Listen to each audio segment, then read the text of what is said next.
About time for you to go ahead and come on out. You've been hiding in your little holes and whatnot. Don't be scared now. This is going to be your opportunity to speak. Last night, they had some things to say. But this will be your opportunity again. Holding an open forum Friday. And once again, I'm going to go ahead and keep the phone lines open, specifically for critics, haters, and debaters. I've been gone for a minute, but very clearly they haven't forgotten about me, and that's fine. So, assuming, of course, they can figure out how to work the numbers on a telephone keypad, which I know will be a daunting task for some of them, but assuming, of course, they can actually trick that out, you're more than welcome to give us a call in. It's been a while since I've done one, but in light of last night's program, we'll go ahead and do that again. There were some people in the comment section of last night's video. They got a little in their feelings. Now, nobody said that anything I said was wrong or inaccurate. Nobody could say that. So all they could really do was whine and moan. Why do you have to beat up my circus daddy? But what they weren't saying was, Jason, what you're saying is factually inaccurate. Now, that didn't occur. That never occurs. However, I'm going to go ahead and open up the telephone lines for you here now. The number is 646-787-1933. That's 646-787-1933, holding this open now. Specifically for the critics, haters, debaters.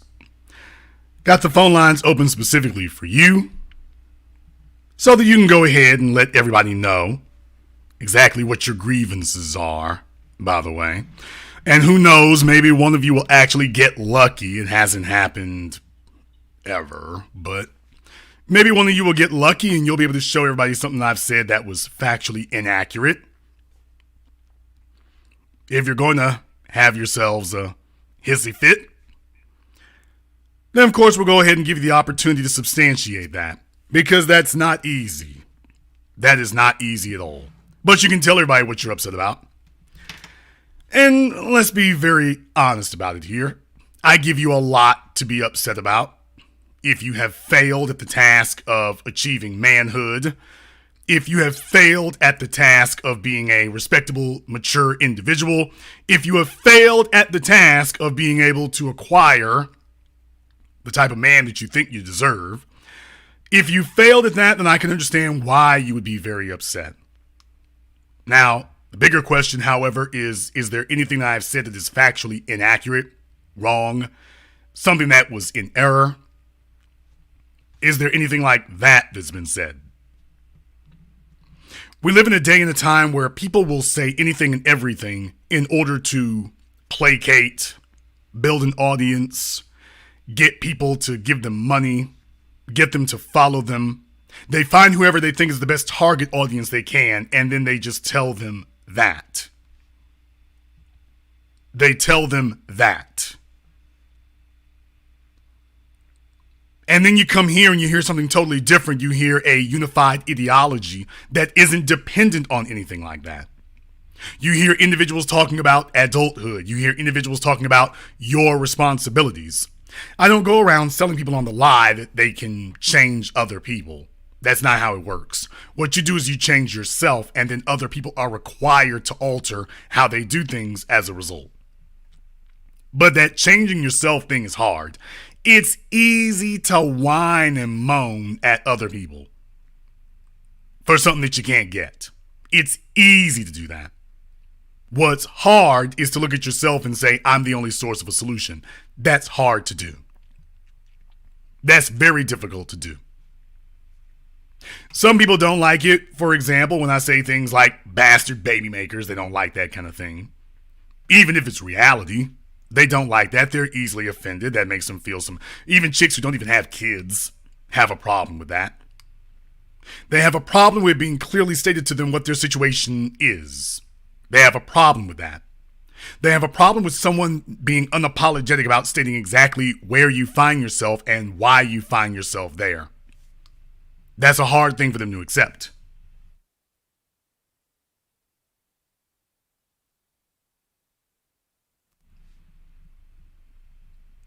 And in this age of internet media personalities, what people do is they go around and figure out, well, what do the people want to hear, as opposed to what is in their best interests. But what if you're not ready for that?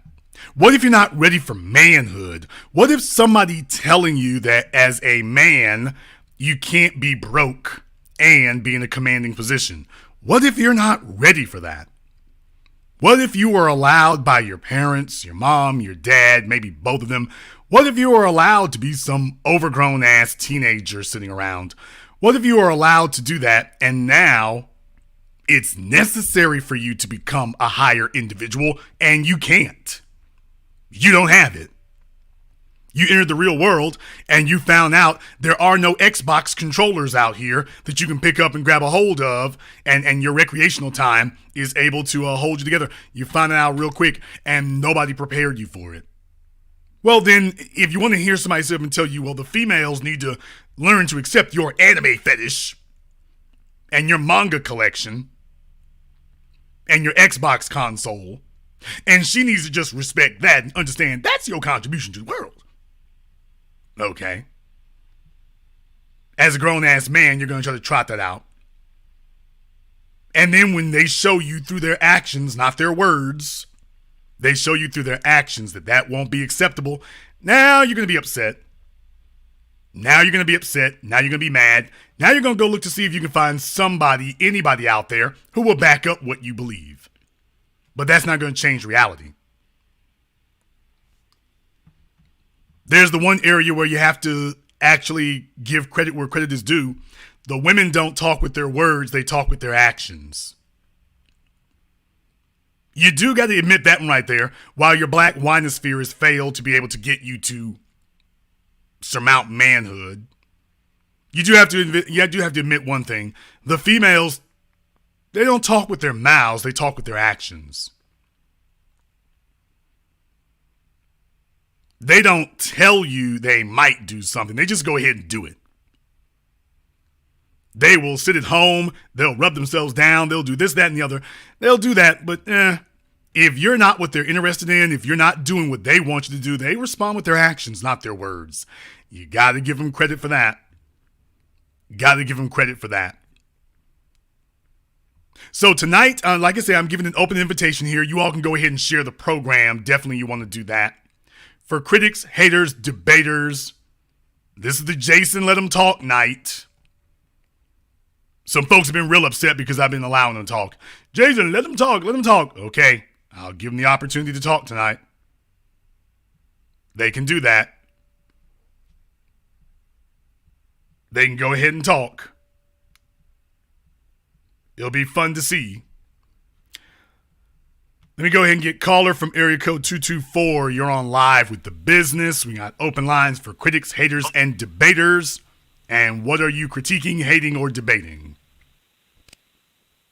How you doing, Mr. Black? My name is Travell Knight, by way of Chicago, Illinois. Okay, Travell. You said that's your name? Yes, sir, Travell. Okay. He is Travell by way of Chicago. All right. Yes. I'm in Schaumburg, Illinois, which is like 40 miles north of Chicago. All right. We're missing the city there. All right. What's on your mind, Travell? What are we critiquing, hating, or debating? Okay. Well, I'm calling in because I did have a problem with the comments that you were making last night in regards to the manosphere as well as the Kevin Samuels, Kevin Samuels content. One of the things was you were saying that men are feminine who get manicures and pedicures, and I don't think that there's anything wrong with self-care and grooming. The opposite of that, as well as you said that men don't have conversations about cologne. Pretty much a lot of the conversations that women have started with me was because I smelled good or because I didn't have feet that was cutting up their feet with my monkey claws. So I don't think that there's anything feminine If anything, it's a masculine thing to take care of your hands and your feet. So if you're encouraging your audience to not do that, then what is the opposite of that? Walking around with your hands and your feet looking raggedy? That's one of my concerns or debates in regards to what you said last night. Okay. What you just gave was a false choice. That's the first thing. The opposite of not getting a manicure and a pedicure is not walking around like a caveman. So that's not the only option. It's not like if you have cancer, get chemotherapy or most likely die. It's not like if you're cold, bundle up with a coat or catch pneumonia. It's not like if you're hungry, eat or die of starvation. There are other choices. So what you just gave was a false quantification there. But what's feminine about getting a manicure? Isn't that not self-care? Is it feminine for a man to get a facial? Okay, everyone. Like I say, it's very rare that a caller can stun me mid-sentence, but boy, this is what I get. I asked for this tonight, so this is what I get. Sir, the question isn't what is feminine about that. The question is, what is masculine about that? About self-care and taking care of your hands, nails, feet, and face? You keep diverting to the word self-care. What is masculine about getting a pedicure? Bro, it's because of the fact that everybody, for myself, I'm blue collar. And I'm sure that most blue collar workers can attest to the fact that you're working in boots, your feet get sweaty, your skin peel, you have athlete's feet. We at the gym playing ball, and our feet get raggedy. Most women that I have talked to have complained about the way my feet have looked up until the point that I went and got a pedicure. I came from a family of bloodline players who always got manicures and pedicures, and that's why I seen it. And my family had more women than McDonald's had fries. So at the end of the day, there's nothing feminine about taking care of your hands and your feet, in my personal opinion. Okay, but sir, I didn't ask you. Okay, I will say this again, sir, because everyone, I want you to remember this is a member of Kid and Heel's audience here, so he doesn't pay attention very well. I'll try this again. The question isn't what is feminine about it. We all know what's feminine about it. It's self-explanatory what's feminine. Okay. The question I asked you was, what is masculine about that? What's masculine about taking care of yourself? Okay, what is masculine? No sir, notice he did that again. That's that diversion again. Sir, what is masculine? I'm not diverting. Where is the masculine? Okay, you keep using terms like, okay, sir, we don't talk over the host. The terms you keep diverting and deflecting to are self-care, take care of yourself, self-care, take care of yourself. The LGBT community uses the same tactics. Like, when you start asking about gender, and then they start telling you things like, why come a woman can't have a penis? So I didn't ask you self-care. Sir, I asked specifically. You brought up specifically manicure and pedicure.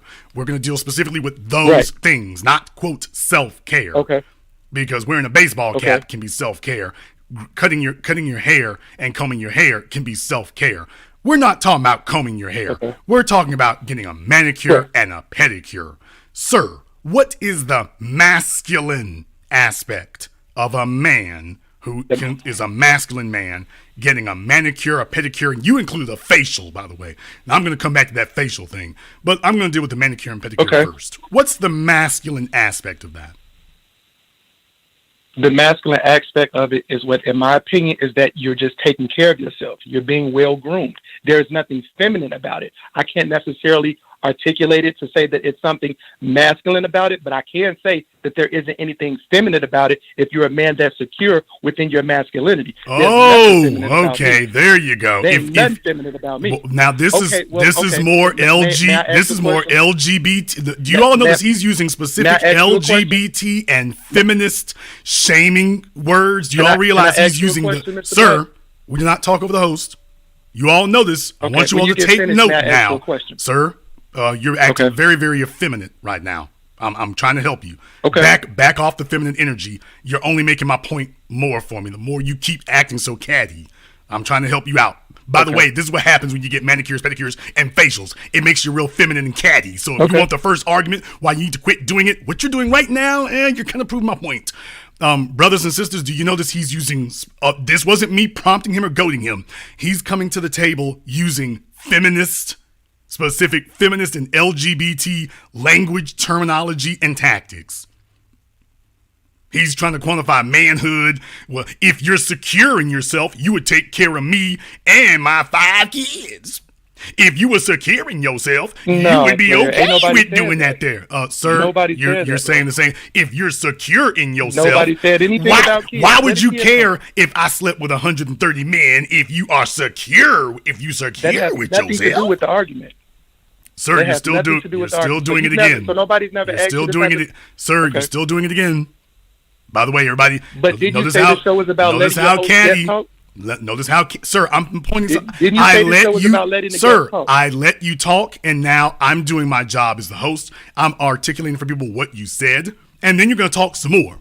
So it's not my fault that what you said reinforced everything I said. You feel kind of bad about it right now. Yeah, you didn't think this over. You've never actually heard yourself speaking, because when you get in circles of other deluded individuals, you all feel like you're right because you're all saying the same crazy things. Now you're among people who are not in that bubble, and you're like, ooh, that don't sound right. Yeah, you never actually had to hear yourself talk before. Yeah, but by the way, these are LGBT feminist points. You don't hear masculine men going around talking about, if you a man secure in your manhood. We don't talk like that, sir. Over here on the masculine side, we don't talk like that. Mm-hmm. We don't use words like, well, if a man is secure in his masculinity. Whoa, we don't use language like that. Feminists do, LGBT do. Masculine men don't talk to each other like that. Okay. He didn't know. How old are you? 38. Yeah, there you go. There it is. Mm-hmm. All right, go ahead and babble. Well, is it okay if I continue? I just told you can go ahead and babble, and he's like, is it okay if I continue? Okay. I didn't hear you, Mr. Black. Well, I'll move on from that. I'll let bygones be bygones. No. You can go ahead. No, you can go ahead and tell us what the masculine part of that is. I mean, we're still waiting to hear. No, at the end of the day, I would challenge you to. At first, I would ask you, have you ever had a manicure? Hell no. So you've never gotten a manicure, Jason Black. In your entire life, you've never gotten a manicure. Okay, sir. This is as silly as somebody asking me, Jason, have you ever worn a thong? Okay. Excuse me, Jolly Rancher boy. I answered the question the first time. You've never gotten one. I've answered the question. You heard me the first time I answered that garbage. Okay. You heard me the first time. You've never gotten one. Just because you're in disbelief. Because you're in disbelief because the males in your family get Brazilian waxes, bikini waxes. Everybody else ain't doing that. Everybody else is not doing that. Nobody said anything. You heard me the first time I said no. Nobody said anything. Okay, you heard no the first time I said it. I don't get a bikini wax like your side of the family. I don't wax my legs. I don't shave. I don't get manicures and pedicures. Neither do I. There's a number of things you do that I don't do, sir, and that masculine men. There are a number of things that you do that masculine men don't do. You're just shocked. Y'all ain't out here. Y'all ain't getting waxed in bikini. Why not? Okay. I don't wax my legs. Who said anything about waxing legs? I said manicures, pedicures. Sir, facials. You heard me the first time. What are you thinking of waxing? You heard me the first time I answered your question. I answered your question. You're like, but you never did that? Never ever? Is that not the definition of deflecting? No, sir. You asked a question. You asked a question, and I answered. Sir, you're being very feminine.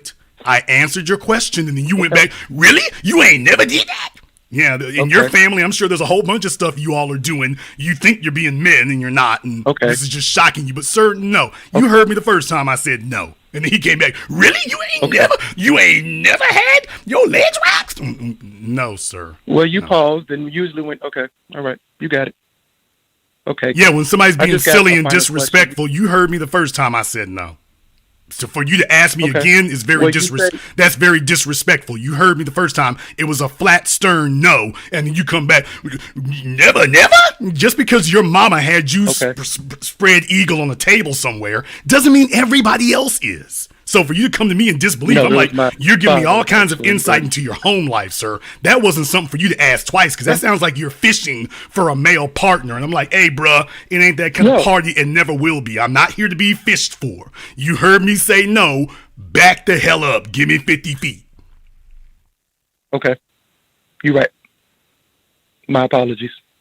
I Now, should have let your no be your no. well, yeah, no means no. More feminist talking points, but yeah, he don't not here to that one. What you mean? Okay. Sounds like Well- you're recruiting, but in any case, sir, Okay, well- no. Okay, so here. Okay. Well, you said that I'm sounding very feminine, but I do recall from a previous show that you said she was only going to talk about kitten heels one time. But it seems like ever since I've been listening to you, there's very few shows that you don't let his name Oh, come out this your is mouth. that guy. So I'm wondering what Okay. kind of man continues to bring up another guy consistently. Okay, And all of the this is things that you say guy. About him not. Am I going to finish? Are you gonna He let was me real finish, or are you triggered in gonna the talk over comments. me? He was real triggered in the comments. Are you going Go to let ahead. me finish? Are you gonna let me make he my was real point? triggered in the comments, but go ahead. Or Now you I gonna know. run? Now I You know gonna who let you me make are. my point, or you gonna run? Yeah, go ahead. Go ahead. You gonna let me make my point, You're or real you gonna triggered run? in the comments. At least you had the guts to call in. So. I'm not, bro. Are you gonna let me make my point, or you gonna run from it? Nobody's running from anything. Go Because ahead. you- Go ahead, sir. you are the one who Unbunch said that your you were only gonna talk about him unbunch one your time. panties and go ahead and finish your point. You said that you were only going to bring him up one time, and you bring him up almost every broadcast. That's a fact. Second off, you always say that he does not say anything to tell the men to get themselves together. The first 3 or 4 years, which is how I found Kevin Samuels, was him talking to the men, telling them how they need to evolve and get themselves better, be the best version of themselves, economically, spiritually, financially, and above. You always saying that he does not say anything to them, but he says everything to them. And everything that you're critiquing or everything that you say in regards to what men and women should do is the very same things that he's saying in his content. So it does sound like you come off as being a hater, bro. I'm just telling you, because everything, how could you not, you're too well researched to not know that he spent 3 to 4 years talking to the men. And now you say he never says anything to the men. Even to this day, he does a show a month dedicated to the men where he allows the men come up and talk, and he's just as hard on the men as he is on the women. There's a level of accountability that comes with that and from the manosphere.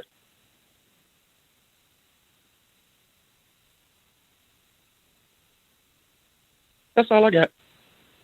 Okay, now he asked to speak, and I'm sitting here being quiet, and he's like, "That's it." By the way, did y'all notice how hissy that was? No, I'm just bro. saying, I'm trying to I'm help looking you. for. I'm looking for. Okay, now he wants to dialogue. talk I'm again. done. I sat here and I was quiet. As soon as I start I'm talking, looking to he create starts going dialogue all because you feminine. said it is feminine, Sir, but you I said you bring it up stopped another talking man. as soon as the only time you want to talk is when I'm talking. You This said is that real I'm being hoe feminine, but you behavior. always bringing up Kevin. Sir, this is real hoe behavior. Every time I start talking, you start trying to overtalk. That's real hoe behavior. When I was quiet, you could have kept speaking. got it. So this is real. And by the way, your voice Right. doesn't really give a masculine air to anything. I'm not going in on you, but bruh, every time I start talking, you start trying to overtalk. That's real catty ghetto hood rat behavior. This is not masculine. I sat here quiet.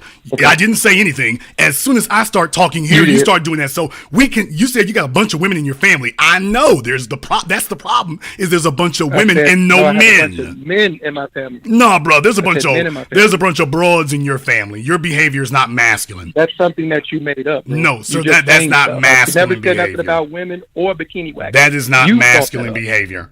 That's not. This Okay. is Okay, very well- a very feminine hood rat Okay, behavior. you're evading. It's not. This is not Can you respond masculinity to what at I all. said, sir? Can you respond to what I said? Of course I can.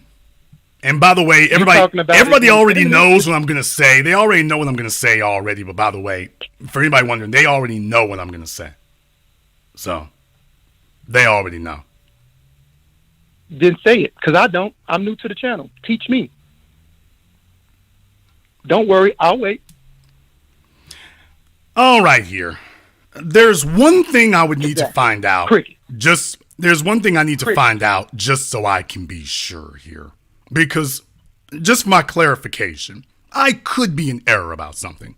You just gave out a specific number that he spent, quote, the first 3 to 4 years talking specifically and only to men.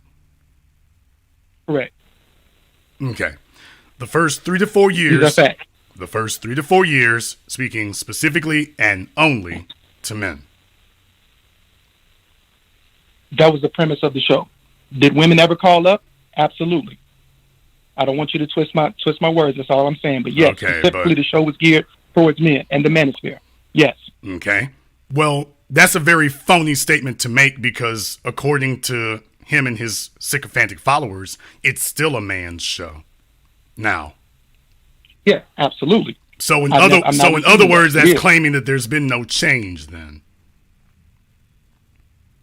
That's not what I'm saying. Okay. First, you said this is a show.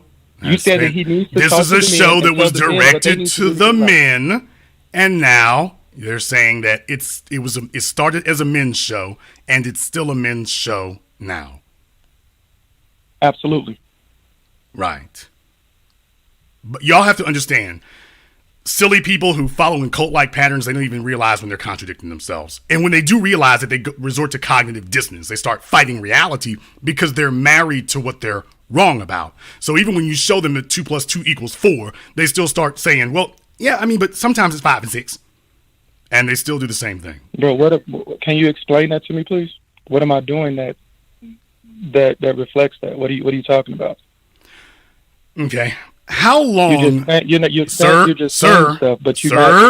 being effeminate again. You're being effeminate again. Okay. Okay. I'm asking. Sir, wash your thong. Okay. You're talking too much. Wash your thong, sir. Okay. You are allowed to speak, sir. And every time I say it again, that hood rat part of your mama's teaching in you is coming out. Every time a man starts talking, you start speaking. Every time a man starts talking. Now, you were simply asked a question. You said the first 3 or 4 years. Well, all right, I got that. And how many years has the focus no longer been on speaking to men? It hasn't been because he does a show. He doesn't do it as much as often as he did. He comes in and has a man's month, and he talks to men for a whole month at a time. Okay. He just had one maybe a month, maybe 2 months ago at the latest. Okay. It's all on YouTube. Yes, sir. And the problem is it's all on YouTube. And that's exactly what's wrong with what you're saying right now. You do realize that if I wanted to, I could sit here right now and start naming off titles, dates, and everything else. You do realize that little things like the titles and the dates and the subjects, and then, God forbid, you click on the video, you do realize that refutes everything you just said, right? No, of course you don't. I do not. Of course you don't know. I can't judge your videos just off of the thumbnail. Sir, okay, let me say this again. Sir, based on what you just said he had a whole month of talking to men. That was what you just said. Correct. An entire month. That he does now. Before he talked consistently as he talked to the women, he talked to the men for that 3 or 4 year period. Okay. Every now and again, a woman would call up and have a comment or a concern. The same way he does now is just in reverse, where every now and again he does it for the men. Okay, he primarily talks to the women. Folks, I'm not going to torture you all, but what I will say is everybody knows when Kitten Heels first started, he was trying to get a merchandising deal. That's a big thing on YouTube. There's segments where the folks who are selling makeup, particularly the folks with makeup, they're trying to get a partnership deal with a manufacturer. So he was trying very, very hard to prove he could get a marketing deal. Still hasn't come through yet, by the way. So that should tell you a lot right there. But basically, the only thing he was doing was fragrances, fragrances, fragrances. You literally can sit here day after day, fragrances. I can give you all dates right now. Everything is fragrances, fragrances every day without fail. Fragrances, fragrances. It then only changes when, well, I guess the fragrance thing doesn't work out. So then it changes to ranking yourself. And he didn't do very well at that. So, all right, moving right along. But, sir, everything was about fragrances, fragrances, fragrances. This wasn't about men improving themselves. Unless you singularly define improving yourself. Sir, unless I'm sitting here looking at it. Anybody can go back here and go to YouTube, go to videos, and then click oldest first. You can see that literally for a whole year, that's all it was a nonstop barrage of, hey, how would you like to smell? Now, if a person only defines how you smell as being improving manhood, then you're right. If that's the only thing you define it as. So Okay, now, Kevin now, Samuels on now being a man he's of self-improvement. so now he's not. Kevin Samuels. Now he's not going to say that. talks So, to men to tell them sir, about self- I'm reading the sir, I'm reading the same thing excuse you do, me, bro. sir. I did exactly. Excuse what you me, told to do. sir. The host is speaking. Your panties are in a bunch again. Okay. Now, the point that I want to make Most to everybody. men don't wanna work. Well, excuse me, sir. I need for you to take off your makeup and your high heels. Do not talk over the host. Okay. By the way, everybody, if Okay. you want to know what getting manicures and pedicures does to somebody, this is what it does. Mm-hmm. Right here on my phone. Okay. They all get together. They're very effete. They're very soft. Manhood isn't part of the equation. I want you all to understand something. Okay. Be quiet is the first thing I'm going to tell you. You're like a bad third grader. Mm-hmm. I mean, your mom, all Okay. those hoes in your family, you need to go there and do yourself a favor. Go smack them all up because this is terrible what you're doing. It really, really is. Mm-hmm. He's like that little gay dude in church on the second row pew who won't be quiet when the pastor is. Yes, Well, sir. you Yes, on YouTube pastor. faceless, though. Yes, he is. You on YouTube faceless, but I'm the coward. You on YouTube faceless. Sir, you're on YouTube. You're on YouTube Sir, you're faceless, on bro. you. Sir, you're on YouTube And you faceless. the one who keep bringing up Sir, feminists, you're but then I'm the feminist. you're the one on my program. Why do you keep bringing sir, them up? Why are you here you to keep bringing them up? why are you here to complain about it? Why you keep bringing them up? Sir, you still haven't explained. Sir, why are you on my channel? You said you was on why my are you channel on my one time. channel? You Okay, got sir, to- why am I so important to you that you're on my channel to complain about it? Bro, at the end of the day, Okay, you got sir, good content. why I'm are not gonna sit here you and why deny are that you don't. why are you so I'm concerned to answering be your on question. my channel to complain about it? You're on my channel complaining. I'm answering your question. I'm answering your question. You asked why I'm on your channel because you have very good content.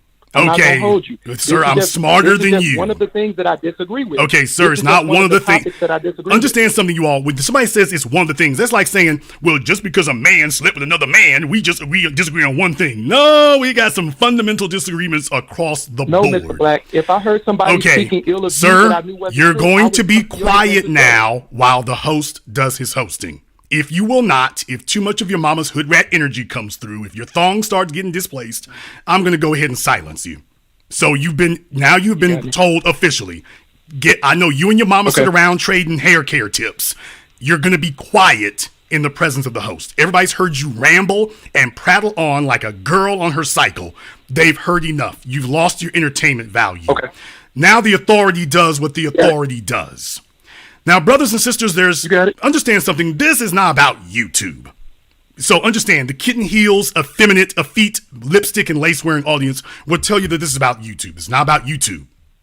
This is about a feckless individual who doesn't have black people's interests at heart, and YouTube can see, damn, you're desperate to get on. We're going to go ahead and do that.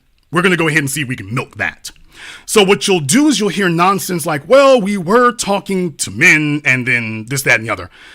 Doesn't matter about how long you were, quote unquote, talking to men then, because the only thing you can affect are the men. If you're not still dealing with and grooming the men now, if you're not doing that now, you're doing something else.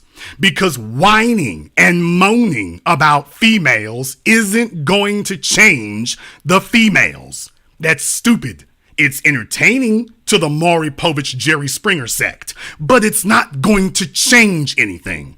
It's very entertaining to individuals whose lives don't go anywhere and they can just sit back and watch every week, but it doesn't change anything. When I see a male go on for a year in the presence of other men and his only contribution to their development is, hey fellas, try this fragrance on. Now that's one thing to get ambushed by one of those dudes when you go to Nordstrom's or when you go to Bloomingdale's. It's another thing for somebody to tell you that that's a part of manhood.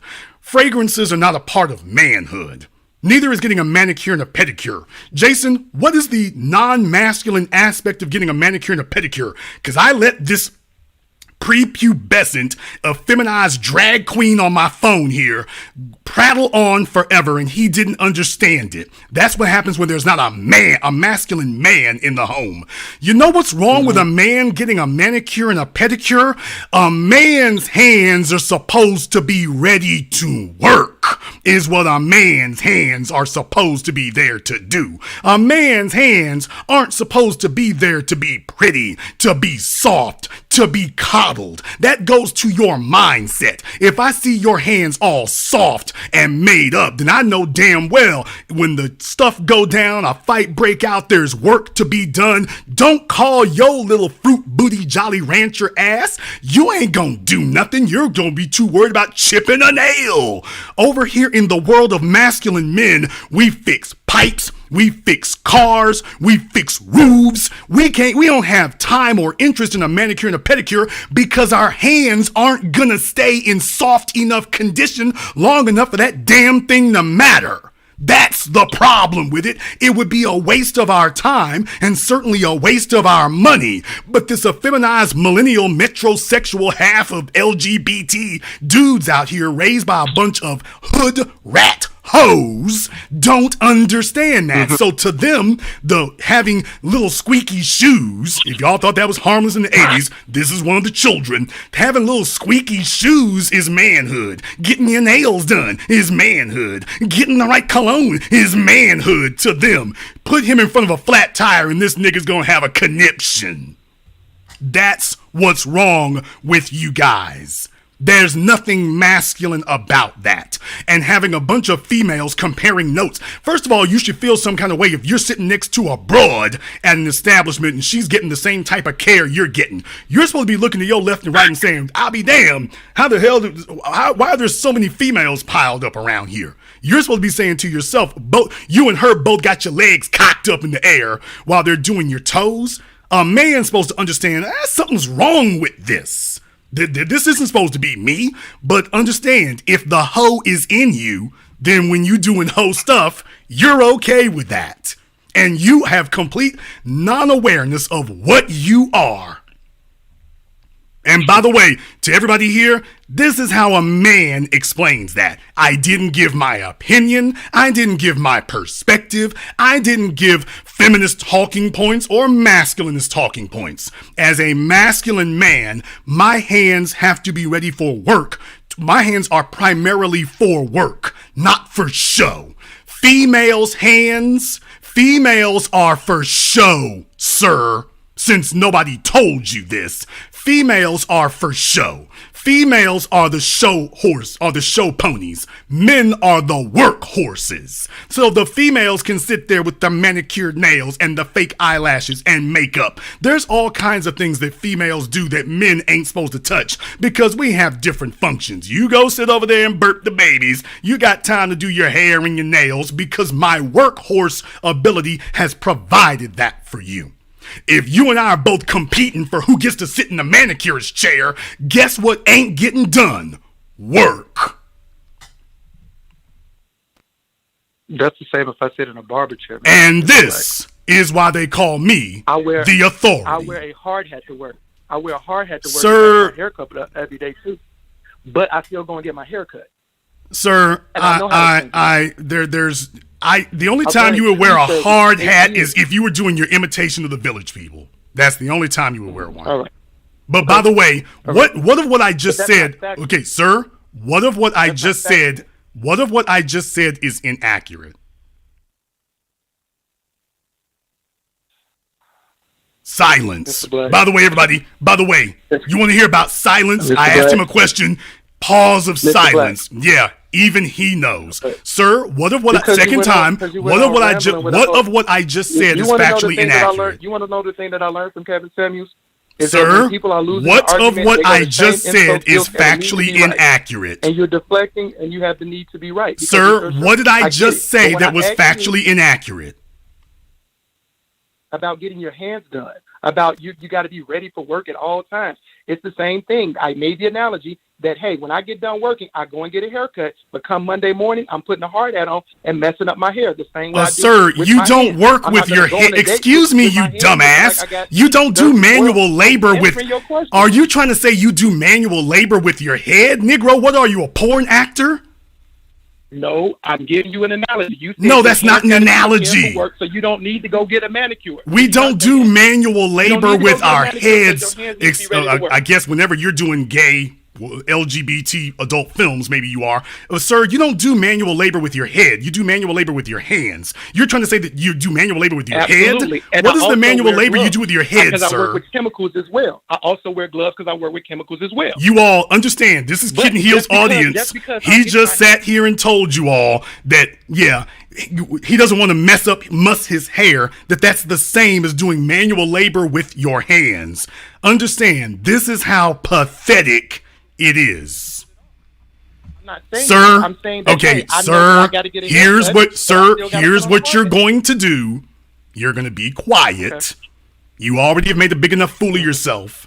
You literally just sat here and said, right. you literally just sat here and said that we're talking about work with your hands, and the only thing you come up with is, well, when I be working my head on these LGBT adult films. Sir, you just compared a person's head, manual labor, saying that a person could do manual labor with their head. Sir, you just said a person, sir, be quiet. You just said that a person can do manual labor. Sir, this will be the last time I tell you. When my voice starts, you shut up. Like your mama does when the white folk come to inspect your Section 8 house. You be quiet. You just sat here and said that a man can do manual labor with his head. We were talking about your hands. And when you were asked to tell me what was wrong, you said, well, my head in my LGBT adult films, I be wearing hard hats. No.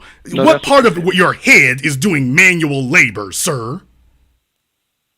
Can I answer it? Sir, what part of your head does manual labor like your hands do? I said that I wear a hard hat to work, and that's not going to prevent me from not going to get my hair cut just because I'm messing up my hair every week. The same with my hands. I'm not going to not go get my hands manicured because I'm doing work every week that puts dirt, oil, and everything else in between underneath them. Okay, they're not comparable. There's no comparison between you do not do manual work. You do not perform any manual labor with your head, little girl. You don't perform manual labor with your head. Although in your case, I imagine there's one type of labor you do with your head. So we're not going to go into graphic detail about that. But, like I say, Rainbow Coalition. But, sir, yeah, you don't do manual labor with your head. And you were asked to explain why it is why your hands need to be taken care of, and all you could do is talk about your head. You immediately went to a different body part. You said you do work with it. It's like saying I'm not going to shower because I know I'm going to go back and get funky at the gym. That makes no sense. Why wouldn't I go get in the shower? I take a shower every day. Just like I get my hair cut every week and my hands clean. Okay, so you're comparing getting a shower to getting a manicure as a man. All right, bro. You win. Yeah. You got it. He's comparing getting a shower. That, by the way, yes, little thong wearing boys need to tap out. As I said, he's comparing getting a shower to getting his nails done. I'm basing it off of the logic that you said. Yeah. That just because you work and you get it out the mud, your hands need to be ready for work at all times, is what you said. You said that. Yes, sir. As men, there's a basic level of maintenance that we need. Manicures are not maintenance, except to females. And you're comparing yourself and equating yourself not to a man, but you're equating yourself to a female. And you're right. In your case, you're absolutely right, because you are. But for the masculine males out here, not the effeminized, for the masculine males, we don't need that type of maintenance. You see, males and females both wear underwear, or at least they should. But in the places where you shop at, they're satin and lace, and they sell bras. Where me and the masculine men go, there's only a few selections. We don't have nearly what the females have, and it's not done or made nearly what the females have. Yeah, we both may do something similar, but we're not doing it the same way. Men have maintenance. You're going way beyond maintenance and trying to equate that to the same thing. Taking a shower is maintenance. Where getting perfume, oiling yourself up, powdering yourself, that's beyond maintenance. Is putting cologne on beyond maintenance? Oh, absolutely. Yes. Putting cologne on, putting cologne on is beyond maintenance because you're only doing that. You're not doing you're not doing that for yourself. There isn't a utilitarian, and you'll need to go get a Google and look it up. You need to go to Google and just type away at that. You'll be there for an hour or two, I imagine. Putting on cologne is not maintenance. Putting on cologne is not something you do for yourself. You do it for other people. Correct. I agree. It is not necessary at all to get work done or anything else. Okay. I agree with that. I agree. No argument. No rebut. May I ask a question in regards to this conversation that we're having? No. I know that you have taken up enough time. Everybody's collective IQs have dropped. But I want you all to understand, this is the Kitten Heels audience here. Incoherent babbling. There's a reason. By the way, brother, here's the real thing I want to know about. Do you want to know what real here's hoe behavior here. Sir, why is it that you don't call up to his program? If he's so on point, why is it you don't call up to his program? How do you know I haven't? You're assuming that. Sir, why is it you're not calling up to his program and telling him? Sir, I'm not assuming anything. I can smell the perfume. I can smell the perfume on your throat right now. I can smell it right now. Understand something. Y'all can understand when you're a male and you've been raised by females who are used to getting pimped by pastors. He won't sit up here and tell his little moist effete idol. He won't call him up. You know why? Because dude takes your money and will not speak to you. He wouldn't even talk to you. And there's the real indicator that you all are little pimped little hoes. I would never give the time of day to somebody who would dare to say that he's speaking for me or supports me and would never speak to me, brags that he won't speak to you, and then claims he's going to speak to the women on your behalf. I don't need another nigga to speak for me. And I would slap the makeup off of his face if he was standing in my face talking about, you hold back, I need to speak to the women for you. Wait a minute, just because little fruit booty little Jolly Rancher dudes over here, they think that's okay. A real man does not sit up here and allow another man to speak for him to females. You speak to him yourself, nor would you back him to do so. And y'all sit there like the hoes at church. Yes, clutching your purses. Yes, sir, you go do that there. I would never call anybody to defend somebody who would not let me speak. I would never call up to try to defend them. You're speaking for your audience. No, sir, I'm not speaking for my audience. The fact that I let your trash ass on here at all is the proof that I'm not speaking for anybody. I have open phone lines and I don't curate who calls in. So you just defeated understand something, y'all. You got to understand, to these little molested boys out here, they talk in these irrational circles. This is what I meant by cognitive dissonance. He's defeating his own point over and over again. His idol will not let him speak, which is the only reason he's over here whining, because this is what the old church ladies do. And what I'm saying is males should never act like this, ever. I would never defend somebody who would not let me speak. I would never speak up for him. You know why? Because he will not let me speak to him. So if I'm not good enough to speak on his microphone in front of his audience, I'm not going to go nowhere and stamp my feet and march and go on some campaign for him. Well, who do you think you're making a hoe out of? Oh, I'm sorry, the little clown on the phone right now. They made a hoe out of him. And he doesn't realize it. Because he's happy to be there. So while he's getting his nails done, he's going to be neck jerking. That's right, baby. I called that Jason. I told him about that. Maybe Kevin will hear me. Maybe he'll hear me. Maybe he'll pay me some attention. If y'all want to know why it is, these dudes are lined up over there, and after all these years, nothing's gotten done for them. This is the reason why. And the females see this. And the females see how weak you all are. And they're not vibing to this. This is weak. They can see that this man is pandering to them. Y'all are sitting up here getting straight pimp like hoes. And then you're calling me up and look how hard he's arguing. This little sissified clown is going hard body for a guy who won't even let him talk to him. He's sitting on my phone now for half an hour, been going hard in the paint for someone who will not even let him in the room. So, here's what I need for you to do. You talk about that, sir, like that's your woman. Go to Bed Baths and Beyond. Go pick up your favorite female soft candle of the candle of the evening, sir. Candle of the evening, the week. You all go ahead and do that, right. And just understand. You know who's pimped Absolutely. You. It is not a good look. I just want you all to understand that. By the way, Jason, let him talk. Let him talk. I let him talk. I let him talk. I be doing manual labor with my head. What? I do. I be doing manual labor. I'm talking about manual labor with your hands. Yeah, but I be doing manual labor with my head. Oh, you do? Do tell. What kind of manual labor are you doing with your head? I was talking about manual labor with your hands. He said, I be doing manual labor with my head. Okay. All right.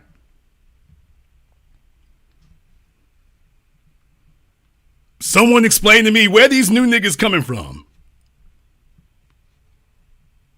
By the way, I let him talk.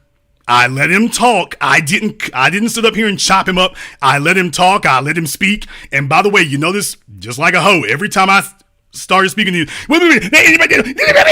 okay.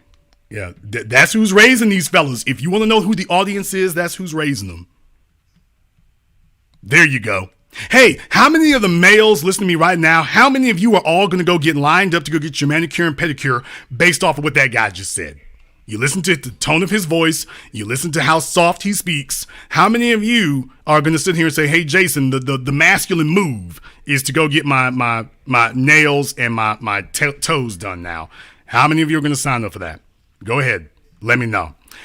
Caller from area code 678. You're on Live with the Business. Time for critics, haters, and debaters. What's your critique, hate, or debate? Jason, what's going on? Mark Jenkins calling from Atlanta.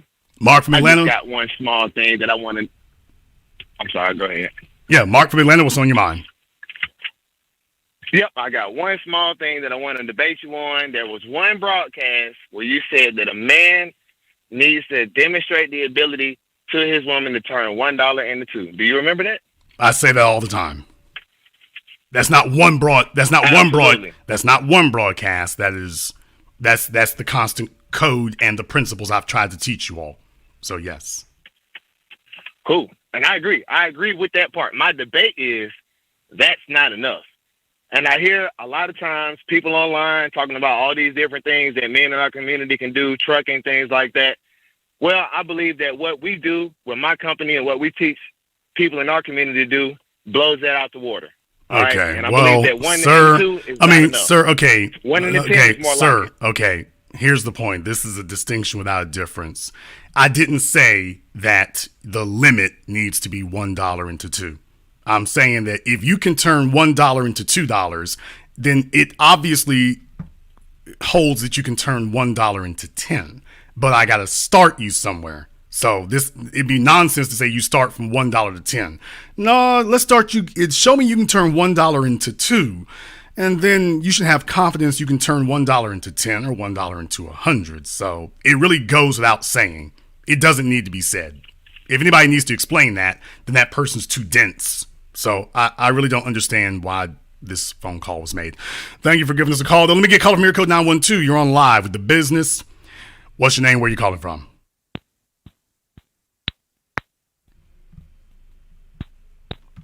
Okay. Department of Homeland Security is tapping the phones. Caller from area code 330. You're on Live with the Business. What's your name? Where are you calling from? My name is Israel. I'm from Pittsburgh, Pennsylvania. Okay. If you're on speakerphone here, sir, you're coming through real muddled. You need to get off of whatever you're on. You're coming through very, very muddled. All right, then. It's better. Okay. What's your name? Where are you calling from? Can you hear me? My name is Israel. I'm from Pittsburgh, Pennsylvania. Israel from Pittsburgh. And what is your critique, hate, or debate? Well, it's just a statement I want to make.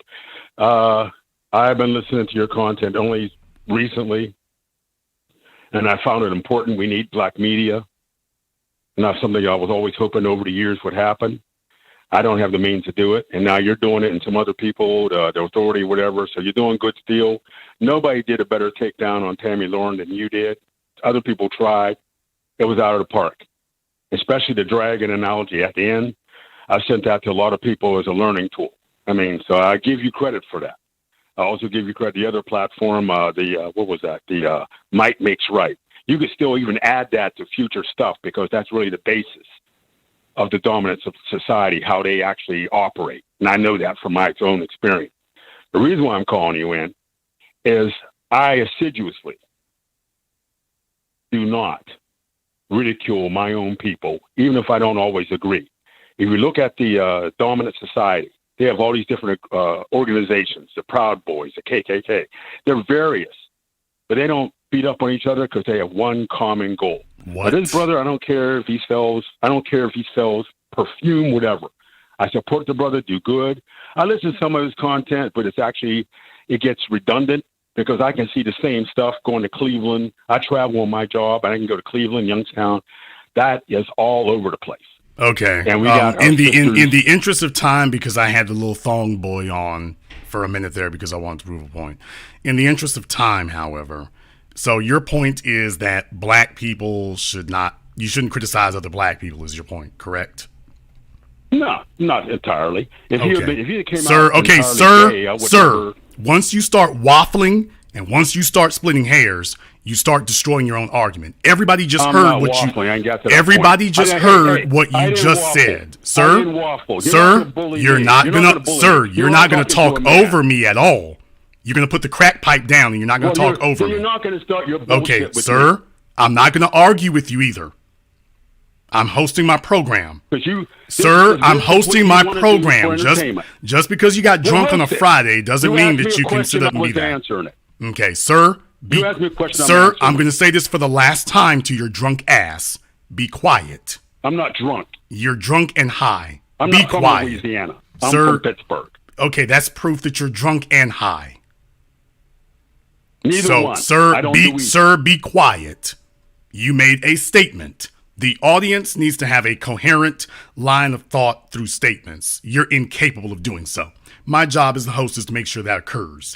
You made the statement that black people are not supposed to criticize each other. By the way, he just hung up the phone, so his Go phone minutes ran out, or the dope dealer came to take the burner phone back.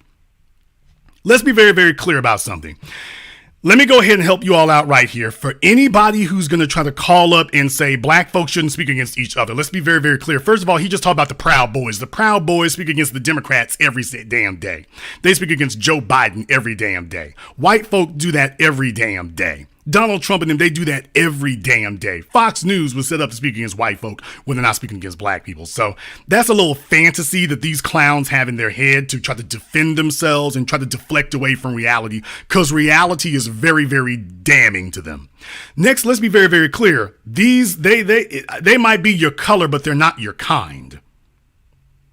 Some clown who sits up here and talks about he ain't down with the brown. Okay. Fresh and Misfits said they ain't down with the brown like that. Okay, then no, don't worry about that. You're not on our team. Stacey Dash is not somebody I defend.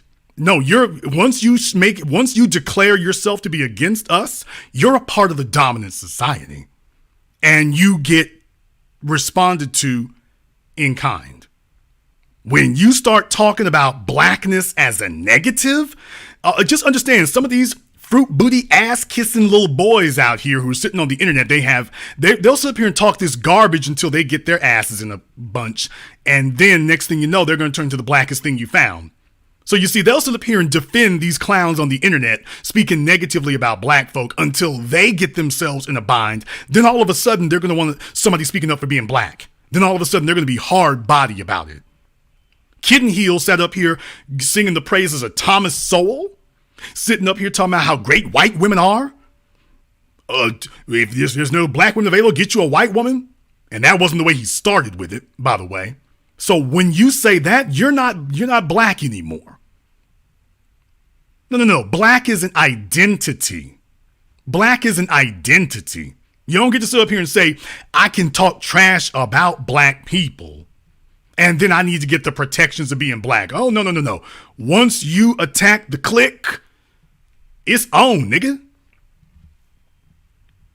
Once you attack the clique, it's on. So, but look, you all need to understand what the real problem is. There are a bunch of mama's boys out here, mad and angry as hell. They're mad at their mothers. I mean, they are furiously enraged at their mothers. And they will go for any internet con man or clown who is sitting up here speaking negatively, specifically about black women. Because let's be very, very clear. Donovan Dole got himself in more trouble with non-black women than anybody else. But the venom is reserved for black women. Kitten Heels and the rest of them, they claim they're not interested in black women like that, but all the time you're speaking down. Once you do that, oh, that's it. You get treated like the white supremacists and the alt-right. When you become a member of that and you start parroting their ideologies, no, don't dare sit up here and talk about other black folk. You're not black anymore. You are a member of the dominant society. When you start speaking like the dominant society and talking like the dominant society, and the core of your statements comes from the dominant society, and you start repeating Thomas Sowell, oh, you're not black anymore. No. You're an enemy combatant. You're now an enemy combatant. Once you side, when they have defected from black society. Let's be very, very clear. We are not obligated to protect defectors. We are obligated to protect fellow soldiers and citizens. We're not obligated to protect defectors. And when you have defected and you've crossed enemy lines, once you go over there, oh, hell no. We remember everything you said. We remember everything you did. You damn right. Once you cross enemy lines, oh, it's over. You don't get protection. Protection is something you get over here on this side. You don't get to cross over there and join forces with the enemy and then you get protection. No, you're a defector. And you're going to get everything that your buddies over there on that side get. You're going to get every bit of it. Caller from area code 817, you're on live with The Business. What's your name? Where you calling from? Slang from Flint, Michigan. Slang from Flint, Michigan. And, oh, you called last time. Yeah, I called before. I know you did. Boy, this is going to be a hoot. All right. What's on your mind, such as it is? Yeah, I was thinking like you be talking about these females and what they want and what they respect and all of that, but really, like these hoes don't care about all of that. What you talking about? They lay up with everybody. The same chick you talking about that want this high value dude laying up with Pookie and Ray Ray too. It's like all that shit don't matter. What you Slang. talking about? All I can say is everybody go back and listen to my previous open line for critics, haters, and debaters. Y'all remember Slang. I'm going to just save this phone call and just be like, okay, go listen to that phone call because he basically said the same thing before. You remember I already questioned all this, so this is basically just a repeat of that. Slang, we already know the type of females you got. I think you Slang, Pookie and Ray Ray. Slang, we already know the types of females you got access to. It ain't nothing that the nigga would stop and spin any shoe leather on. So, all due respect, brother, you and I covered this already. We already know the get down, but thank you for calling back in. And he's like, yeah, if y'all remember, we already did this phone call with him. I already did this phone call with him. So just go listen to the previous one. By the way, it has the same thumbnail image, so go look for the previous one. And yeah, we already covered that. Caller from area code 347, you're on live with The Business. What's your name? Where you calling from? Yo. Caller from 347, you're on live. Yes, sir. Hey, I didn't know I was going to come up this afternoon. Okay, this nigga is in the bathroom on the toilet. No, I am in the bathroom. No, you're right, bro. You actually right. I thought the acoustics was good. Hey, yo, please don't hang up on me, bro. Like, for real. Okay. I was on hold. Do you all notice that the Kevin Samuels audience is usually involved in something with manicures, pedicures, or with their draws down. Am I the only person who realizes that they spend so much of their time getting manicures? That's the similarity they all have: manicures, pedicures, and being with their draws down all the time. Are you all noticing the same pattern that I've noticed? Hey, yo, I fucks with you, my nigga. Like, I don't do that shit, bro. Like, all I was gonna say is that audience be on some gay shit, because, like you said, I was listening to one of your podcasts the other day, and I was like, hold up, this motherfucker's right, because why are you complaining about women all the time? Like, we should be talking about how to elevate ourselves, right? And that's pretty much all I want to say. Like, a lot of these dudes just be mad. They just mad at themselves because they can't get women, and they're just trying to create manipulative stories and manipulative ways of how to okay, well, thank you very much for giving us a call in here tonight. He is obviously distracted. His mind is all over the place here. Let me try a caller from 347 area code. You're on live with The Business. What's your name? Where you calling from? Banks from Richmond. Okay, who from Richmond? Banks. Okay, Banks from Richmond where? Virginia, Richmond, Virginia. Banks from Richmond, Virginia. And what's on your mind? Yeah, I just wanted to say a few callers ago, I agree with him in some parts. But I do think you guys have the same audience. In what parts? Let me find out. In what parts do you agree? You skip right by that. You agree with him in what parts? Oh, well, I do agree that, I mean, men can maintain themselves and still be masculine. I don't think because you get a manicure that you're less of a man. That sounds ridiculous to me. Okay. I believe 95% of men probably don't know how to change a tire nowadays in 2022. How old are you? It's a different world. Masculinity. How old? I'm 35. Okay, so I can understand why you would say something like that. Do you think that's okay? Do you think that's a good thing? That, in your opinion, most males today don't know how to change a tire. Do you think that's a good thing? No, I don't think that's a good thing, but I think that's the reality. Okay, so what you're saying, the same as it was. Okay, so what you're saying is that something can be okay, but what you're saying is that something can be factual and yet not be a positive thing. Yes, that's very true. Very true. So, and something can actually become popular and not be a positive thing. Mm-hmm. Very good. So, if you start walking that back, you start walking this rationale backwards. I know a lot of y'all are not taught how to deal with logic. Start walking that logic backwards from where you started. And you'll actually see that you've already made a mistake. Maybe you'll catch it yourself. I'll give him a chance to see if he can catch it on his own. I see what you're saying. But right, so I'm asking the question to you. How does getting a manicure make you? Because I get a manicure, but I also know how to fix a tire. I sold cars before. I know how to swap engines out of cars. But I still get masculine. I still get manicure, so it doesn't mean that I'm less of a man. Okay. And you have the same audience. I listen to both of you. You're really coming from two different perspectives, in my opinion. Yes, you're correct. No. We're coming from two separate universes, and only the dull, the ignorant, or the easily deceived think otherwise. It's not that separate. Yes, sir. What he did was deal with building sir. No, and he deals with he more stole. No, sir. That's not true at all. I would not be sitting here being able to dissect this all the time. Tell me, what part of my perspective tells you all that you can wear fanny packs? I don't agree with okay. Okay. Now watch just how quickly this guy who just tried to say that we're similar, watch him start backtracking watch him start backtracking. Sir, tell me the masculine aspect of fanny packs.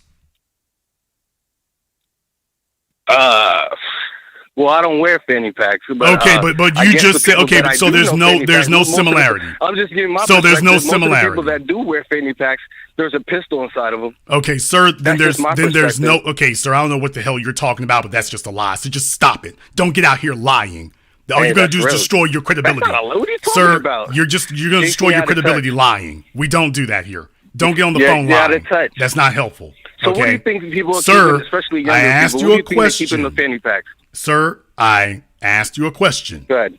What is the masculine aspect of a man wearing a fanny pack? I don't know. I don't wear a fanny pack. Okay, but your man does. But the man you trying to compare me to, no, nigga, don't ever compare me to that. Your man there does and defends it vociferously. That's your man. So the fanny packers would upset you?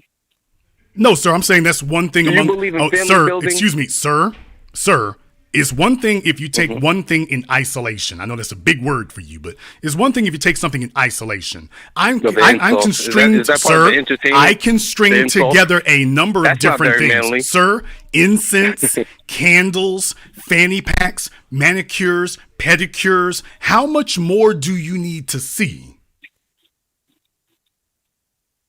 Did you hear everything I just named? Whoa, did you just hear everything I just named off for you? You acting like all of that's somehow separate. Excuse me, sir. Kitten heels, because kitten heels is not a nickname I gave. This nigga's repertoire, this nigga's dress code. His apparel includes kittens on the damn heels, sir. So what you're telling me is kitten heels, fanny packs, fragrance of the evening, candles, incense, manicures, pedicures, and you telling me that that's what a man that to you that's valid. No, I didn't say that. So somebody sporting that is valid to you. So you obviously watched the show, right? You obviously watched the show. Because where are you gathering your information if you don't watch the show as well? No, people tell me all the time when something happens. Oh, stop it, Jason. You obviously watched the show. Okay, sir, I don't have a reason to argue with you over it. I'm an informed person. We're not arguing. I'm an informed person. Regardless of whatever you believe, fine. You can believe whatever you would like to. I don't watch Roland Martin's program, but I'm very informed about it. Sir, okay, what part of black family building includes fanny packs, kitten heel purses, and fragrances of the evening and candles? Aesthetics. I'm not talking about the okay, sir, I asked you a question. I will ask this question again. If you're going to listen to this guy, none of that has to do with the foundation. Sir, do not talk over the host. The foundation of what this guy did, I already proved to you all, the very first year, the whole first year of him on the internet was nothing but fragrance, fragrance, fragrance, fragrance. That is not a side effect or a minor article. That is the foundation of who and what he is and presents to the world. And I just showed you where this strings through a whole bunch of things. And you're just you try to act like he and I are similar. There's no similarity between us whatsoever. Don't you ever curl your lips to tell some lie that there's some similarity between us. There's none whatsoever. And as far as family building is concerned, I will go ahead and tell you, what the hell kind of family is this nigga telling you to build? Well, I think he promotes marriage. I think, and I'm doesn't. I'm a married man. No, he doesn't. He doesn't? No, he doesn't. But, and this is what people are telling you because you don't watch the show. Sir, little deceived, little fruit booty boys who don't understand language sit up here and repeat garbage and nonsense. But that's actually not what's going on. No, it isn't. Well, Jason, how do you know that? Sir, what part of building a functional marriage includes prostitutes? None of that. Then shut your immature juvenile delinquent mouth. You're done. I'm far from immature. Sir, you're done. You're done. Sir, you're done. Sir, that was not an insult. I'm speaking of fact. I'm speaking of anatomical fact, sir. Like a hater. You're done. You say you don't watch the show, but you are. Okay, I told him to be quiet. He has not been quiet. As I say, people, I'm not guessing my way through things. Just because you're easily fooled does not mean everybody else is. Now, I didn't shut him down. He shut himself down. All he had to do was just tell us all about what part of a functional marriage includes prostitutes. That would be very, very simple. In the chat room, James S., you are required to call in. James S., you are required to call in. You have 2 minutes to be on the line. If you are not, you'll be removed. You have so much to say, you can go ahead and call in and say it. Caller from area code 704, you're on live with The Business. What's your name? Where you calling from? Caller from 704, last try. Caller from 704 is getting his legs waxed. Caller from area code 412, you're on live with The Business. What's your name? Where you calling from? With this crackly ass phone. Hi, my name is Robert. I'm calling from Pittsburgh, Pennsylvania. All right, Robert from Pittsburgh, and what is your critique, hate, or debate? There is definitely a freedom of speech to an extent. It is very dangerous for men like some of your callers and Kevin Samuels and Freshen, whatever those people's names are, to have platforms. The reason why it's dangerous is that it projects an artificial image of black men being effeminate. Moist men make other men emboldened to try us. When these sugar shoot sissies reveal that they are afraid of toxic masculinity, they become victimized by this weakness. Earrings, cute hairstyles, tightness, fanny packs is extremely dangerous because it causes young men to seek to level up to this filth. It's time for us to be back to the warriors that we were. We were one of the most feared warriors in the planet because we protected the women and the kids. How are you going to protect somebody if you worry about your nails are going to get broke or your hair going to get messed up? I think that speaks to your priorities. Thank you very much for giving us a call. Folks, for tonight, I'll need to make sure I keep the phone lines open for the folks who have their critiques or debates. So thank you very much for the kind words. I appreciate that, but we're trying to leave it. I got limited amount of time here, so I want to leave it open for the people who have a dispute. If you don't have a dispute of some kind, hang up the phone. This is not your night. Caller from area code 267, you're on live with The Business. What's your name? Where you calling from? Hi, how you doing? Good evening. I'm calling from Williamsport, PA. Okay, Timmy, did you have a critique, hate, or debate for tonight? Yes, I think that you don't go in hard enough on these people because... Okay, well, I'll see what more I can do. Thank you very much for giving us a call. Caller from area code 404, you're on live with The Business. What's your name? Where you calling from? Good evening. This is Tina calling out of San Antonio, Texas. Oh, boy. Oh. All right, Tina. Hi, Jason. Right, you know, Tina. Jason, some people actually find me delightful. I'm sure some people like eating dirt. I mean, I can't speak for some people. I'm sure that's probably an accurate statement in the minutia. Well, I certainly hope I didn't ruin your night and that you're doing okay. Thank you very much for taking my call. But I call in with a little minor dispute. Okay. By the way, Tina, how are your man issues going? That's a good question. So right now I'm just dating, still no man. I'm single. Okay. So you don't have anybody to help you fix that damn smoke detector yet? You know what? It just started doing that, Really? actually. I will be getting a battery and putting it in myself, but Okay. No, I don't have anyone here who can All do right, that folks. at the moment. In the super chat, I don't usually do this, but in the super chat, would y'all like to contribute to the 9-volt battery fund for Tina? So Divine Feminine kicking it with Killer. We appreciate that. She needs. She's her money is low. It ain't right. She ain't got a man. Things is messed up. So.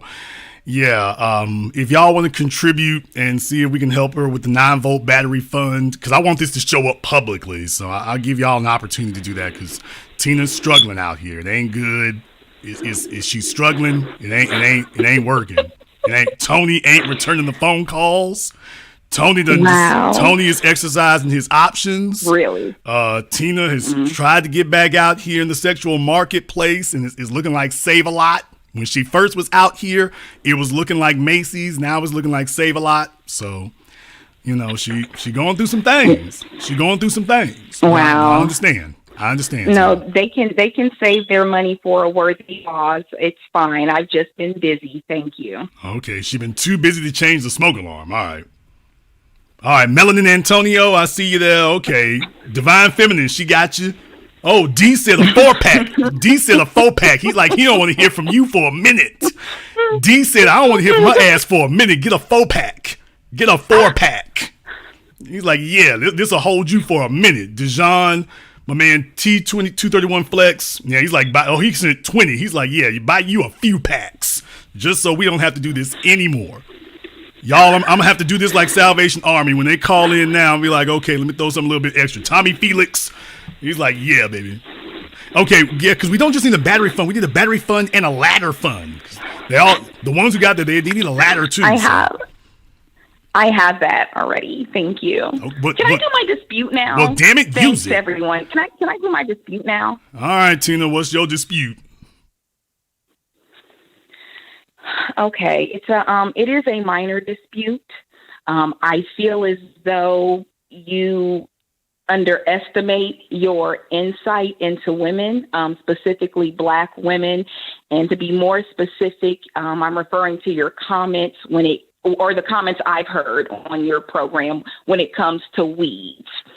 I think you're a bit harsh.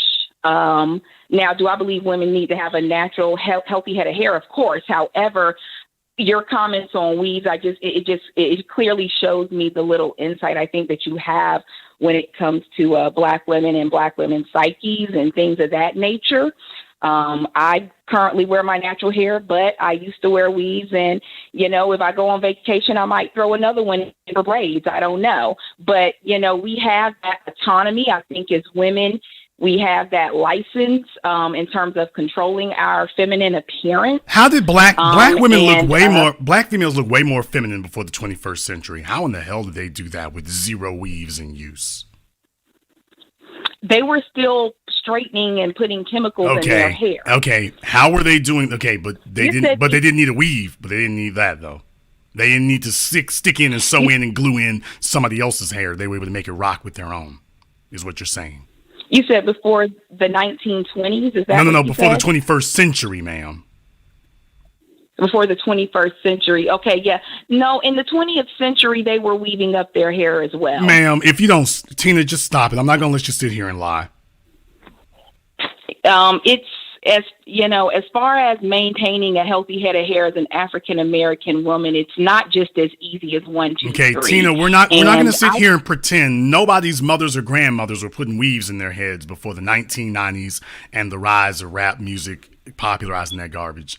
That was not happening. I should say rap videos, because it wasn't rap music popularizing it, because a lot of the music was against it and the video folk started going for it. Ma'am, this is a new advent of the last 30 years. How in the hell were Black women looking better for the previous 300 than they have in the last 30? And they didn't have a weave in sight. How did that occur? I think when you say that they look better then than now, I would say that is debatable.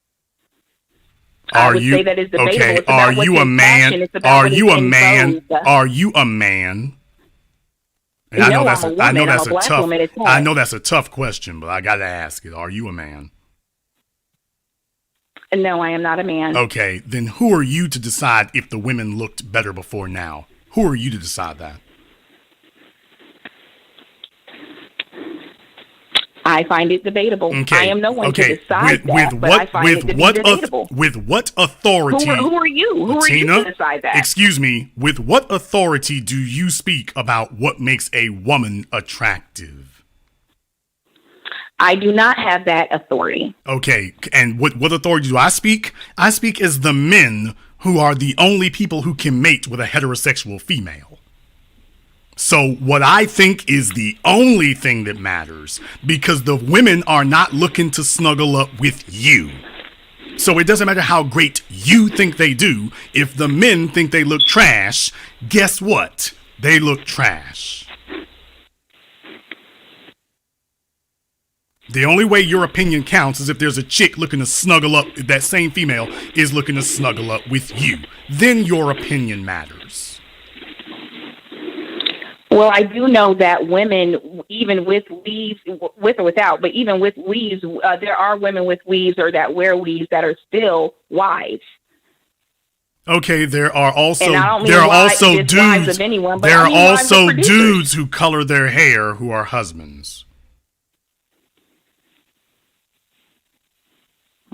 Well, there are dudes who wax their legs who are husbands. There are dudes who wear eyeshadow who are husbands.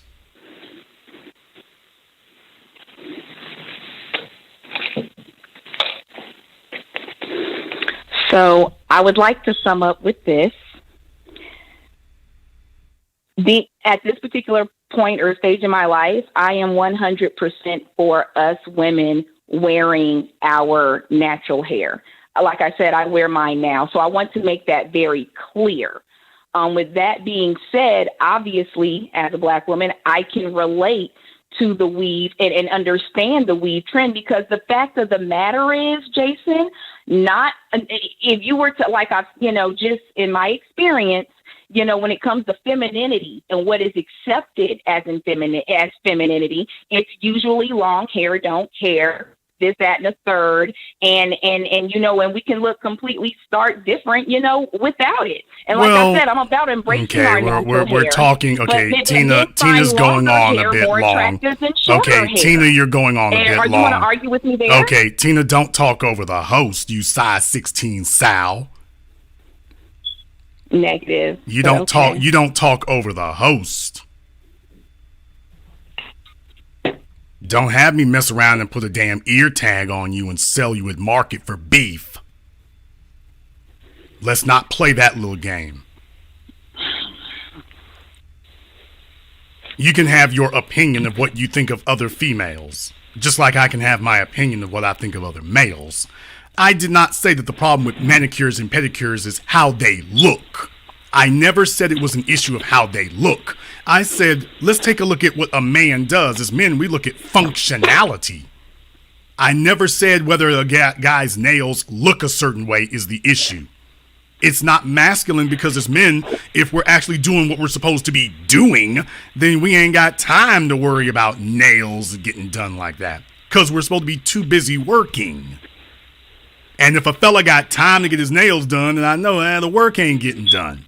So automatically that's a cue that it's likely, not guaranteed, but that's a cue that it's likely he's not on top of his game. He deals with little effete, fragile, delicate things, but for heavy work, don't call him.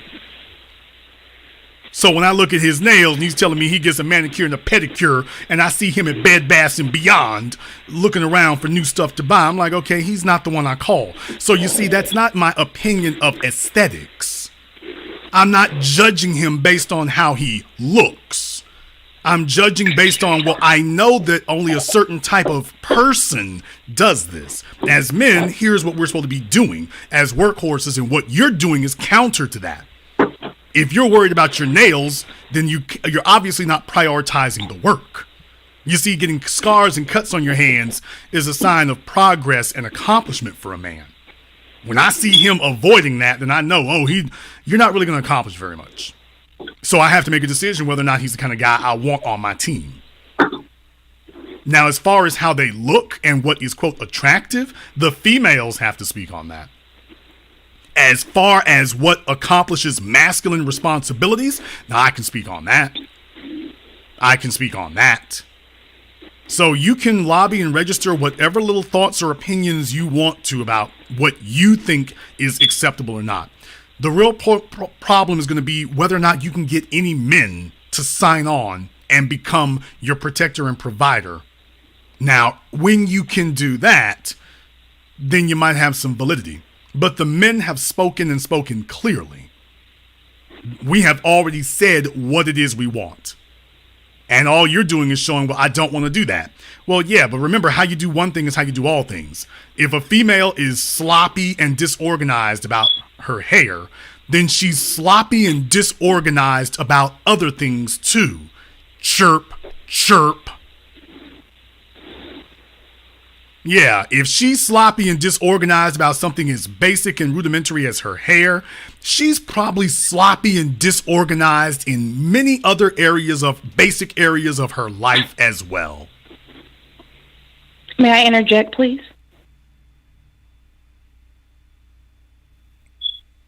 Chirp. Mr. Black? Oh, he had to think about it. Thank you very much, Mr. Black. With that being said, on that note, I would just like to say that, as I stated, I have a healthy head of natural hair, and I add, I do believe that certain protective styles, which at one point you also kind of attacked as well, that it was because of protective styles with certain weaves, because I don't do like sew-in or tracks or anything, but with like certain extensions and weaves, it was because of those protective styles that helped facilitate the healthy head of hair I had now. So with that being said, I don't believe I am disorganized at all at this juncture when it comes to my hair. Of course you don't. All the evidence sitting around you, your reproductive choices, your current place in life, yeah, none of that matters. Just whatever words are falling out of your mouth right now. Never mind all the evidence sitting around you. Never mind the smoke alarm. Never mind the weight gain. Never mind any of that. Let's just listen to what you're saying. Disregard all the physical proof, and let's just go with what you want to believe about yourself in this moment. Never mind that all the objective reality refutes all of that. Or my appearance. Okay, I told her not to speak over me again. I was trying to be nice to her, but by the way, yeah, never mind how big you are, never mind the smoke alarms, never mind your lack of etiquette, never mind your reproductive choice. Don't worry about any of that. None of that matters. None of that. Yeah, none of it's related. Caller from area code 301, you're on live with The Business. What's your name? Where you calling from? Justin out of Fort Washington, Maryland. Jason Black. Justin out of Fort Washington. And what is your critique, hate, or debate? Well, I'm definitely not a hater or a critic. I listen to both your programs faithfully. But I did disagree on your analysis on Lala Anthony. Okay. I don't remember exactly what you said verbatim, but the sentiment I basically got was, she found a producer, so she should have stayed with him. Yes. And once you find a producer, it's basically hitting the lottery. But Mello was embarrassing her in the public. He kept getting caught cheating. So it's like, is she just supposed to stick around and deal with all of that? Okay. Just because he's a producer? In the interest of time, I'm going to try to be brief here, but because I'm not cutting you off, but in the interest of time, I get the gist of what you're trying to say here. You remember that before she got cheated on, she was the woman cheating with. Oh, I forgot about that. Okay, thank you. So facts matter, okay? Facts matter. I know over there in Kitten Hill's audience, they don't care. They just make up things every night, and they're like a duck. They wake up in a new world every day. But in the reality-based reality, facts do matter. So if she had a problem with the kind of man he was, she sure didn't have a problem with it when she was throwing elbows to move the previous woman out of her way. And by the way, she wasn't the only chick he was sleeping with at that time. So she didn't have a problem sharing him then. She didn't have because remember what they say, how you get him is how you lose him. She didn't have a problem with any of this to get him. How is it you're going to wake up 11 years later? This is the same man you were always with. Now you got a problem with it? It wasn't a problem when you was trying to get in where you fit in. You had no problem sharing him with other women then. How you going to jump up a decade later talking about, okay, I need to be the only one? How are you going to do that? So there's the problem I have right there is, first of all, no, I got no sympathy because she had no mercy for the females that she kicked out the damn way. And she had no problem with what he was doing when she wanted to get in and become Miss Anthony. She had no problem with it then. So I'm like, okay, don't come crying to me now. Obviously, something else was going on. Obviously something else. Or maybe it was that, she's like, okay, she thought once I get in, I'm going to change him. And then I'm going to obligate him to me. It's like, no, just because you were delusional and foolish with yourself doesn't mean I got to back your play. You knew what he was when you met him. Just like Kanye West. Kanye can be as upset about Kim as he wishes to be. And I can understand that. But the bottom line is Kanye knew what that woman was when he got with her. He knew what she was years before he married her. He knew what she was. And then when he married her and she continued to be what she was, then he got really upset about it. I can't sympathize with him. Brother, you made this choice with your eyes wide open. Your eyes were wide open. So Lala Anthony knew what she was getting. She knew what she was buying. Hell, she fought to get it. How can she be mad now? What she needs to do is just sit back, settle in, and soak up the game at this point. That's all she can do. Because that would have been the smarter decision. Because take a look at what the hell she's doing now, brother. This is pathetic. She's snuggling up with her own damn son. You think that's better than where she was? If you don't believe that her psyche has broken, she's gone from snuggling up with Carmelo to snuggling up with her son. She's treating her son like her man. Yeah, that's fun. She would have at least looked a lot less weird sitting next to Carmelo doing this. Now she's looking really creepy and Norman Bates' mother-ish, snuggling up with her boy. Nah, brother, we got to get to a point here where adults act like adults. And the bottom line is, dude, if you marry a porn chick, you got to hold that if you take this all the way. Because what happens is people walk into situations and then they walk into situations on a caprice or a whim. And then they don't really want to have to deal with it, but they tell themselves, okay, this is the best I can do right now. And there's the problem. You tell yourself that Carmelo is the best you can do, and he probably was the best she could do. Okay, you have to make a decision. Do you stick and hold, or do you go back out into the marketplace and see if you can do better? And she marched back into the marketplace, and she is now getting her ass roundly kicked. She can go prance on Instagram all she wants to. Ain't no nigga taking the bait. She's putting up all these supposed thirst trap pictures. And by the way, when you're a single mom, when you're a divorcee, you're a mother who's giving birth. You can't even show your lower abdomen anymore with all them stretch marks and sagging skin. Ladies, give it up. Nobody. There's a reason why Ciara won't even do it. Ciara won't do it. Lala won't do it. Yeah, they can show you everything from the navel up. Give it up. Yeah, make a smart, pragmatic decision. You knew what Carmelo was. Carmelo is going to keep doing this as long as he can play. As soon as Carmelo is off that road, he's going to stop doing all that. That's the way it goes with professional athletes. They're soldiers of fortune. They travel the roads. They travel the globe. He's going to do that as long as he's out there on that road. And as soon as he's no longer on that road, he's going to be at home all the time. And folks are going to swear he's a brand new man. No, he's not. He's just not a professional athlete anymore. It was never in him to be like that in the first place. So when he gets out of the game, when he hangs up his NBA, uniform, he's going to be Mr. Mom. But right now, he's mellow. And she knew this. Facts. And she knew this. That's what she signed up for. Because here's the real thing, brother. Who's going to buy her an Aston Martin with this boy in tow? Who's going to do for her what Carmelo did? And she's now pushing 40. Who's going to do that? You got to make some practical decisions.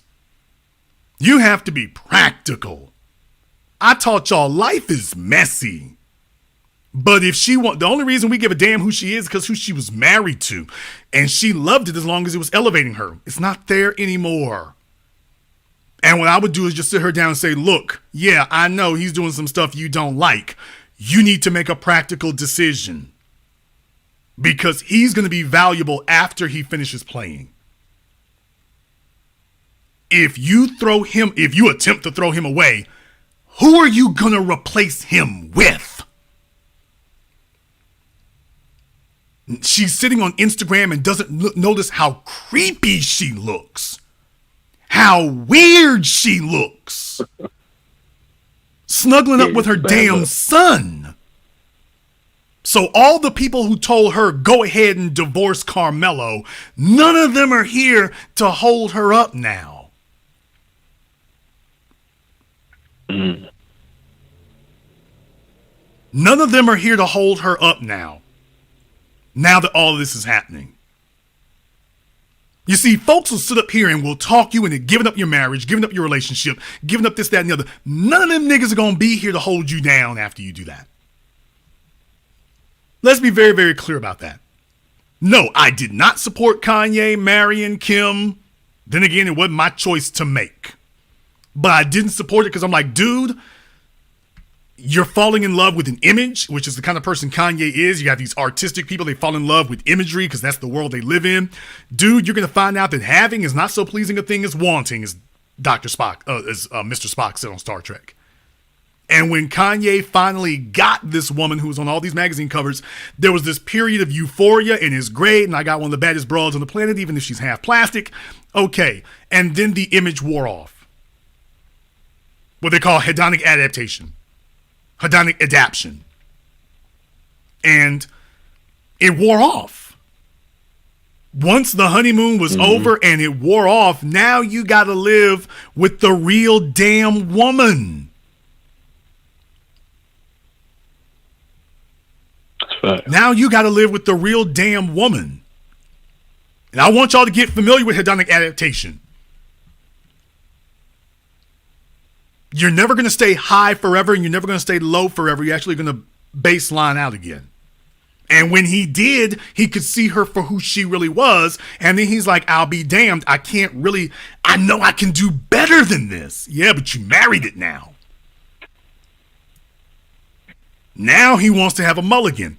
And now it's going the other way. Now that she's no longer in the picture, he's going low again. So before, what got him into this mess was going high. He had a euphoria. Once that he married her, that wore off. Now he's gotten divorced. He's going low. It's going to wear off. It always does. What I'm worried about is that he could actually end up with this woman again. Married to her. Because the circumstances that made you unhappy being married to her have not changed. But here's the problem. I ain't going to be there to hold his hand tonight. She was. For better or worse. That's your woman. You need to make the best of it.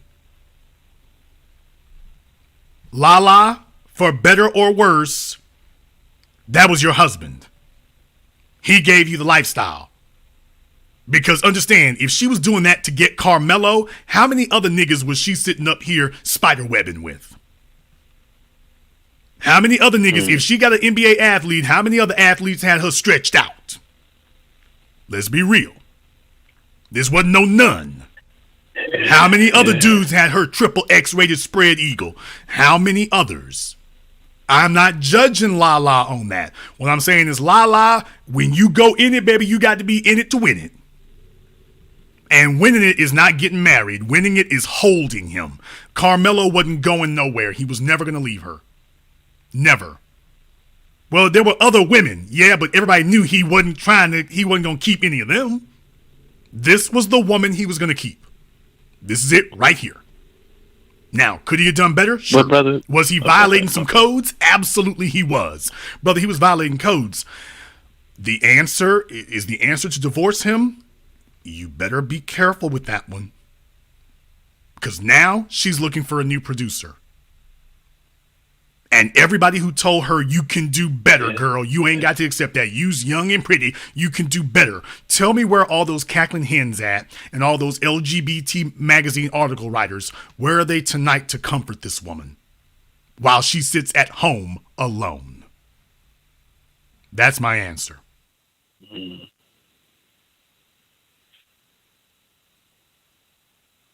Couldn't tell you, brother. Did you have anything else? I did, but you basically just answered it. Thank you very much for giving us a call. Like I say, folks, I mean, it is what it is. It is what it is. You have to make practical decisions. Carmelo was the last train leaving. That was the best she could do. That was the best she could do. Period. Same thing for Rihanna. Chris Brown was the best she could do. Take a look at what she's stuck with now. It's not my opinion, it's reality. Life is messy. Life can be messy. She thought she was going to get better than Chris Brown. Now she's stuck with a dude who's going to be arguing with her in the purses aisle about what color they should get. Oh, don't worry. I know there's some fellas who think that's masculine. They think that's a masculine move. All right. By the way, there's a caller on the line. I don't know if you're calling from Skype or a blocked number or whatever, but I'm not going to answer your call. So when you see your call drop right now, just understand it's because your number is not visible. I will not answer your phone call unless your number is visible. That's all I ask. Let me go ahead and get caller from area code 917. You're on live with The Business. What's your name? Where you calling from? Hi, this is Carlton from Rockland County, New York. All right, Carlton from Rockland County. And what is your critique, hate, or debate? Well, yeah, my critique is, I just really want to understand, your work is impeccable, sir. Impeccable. There's no critique on the work. But what is with the Viva Vendetta man in the high castle anonymous persona? Because I think you would wipe these guys out the water if we just knew just a little bit more about you, sir. Well, all I can tell you is some of the richest people in America know about me, and they have for years, and you already know that.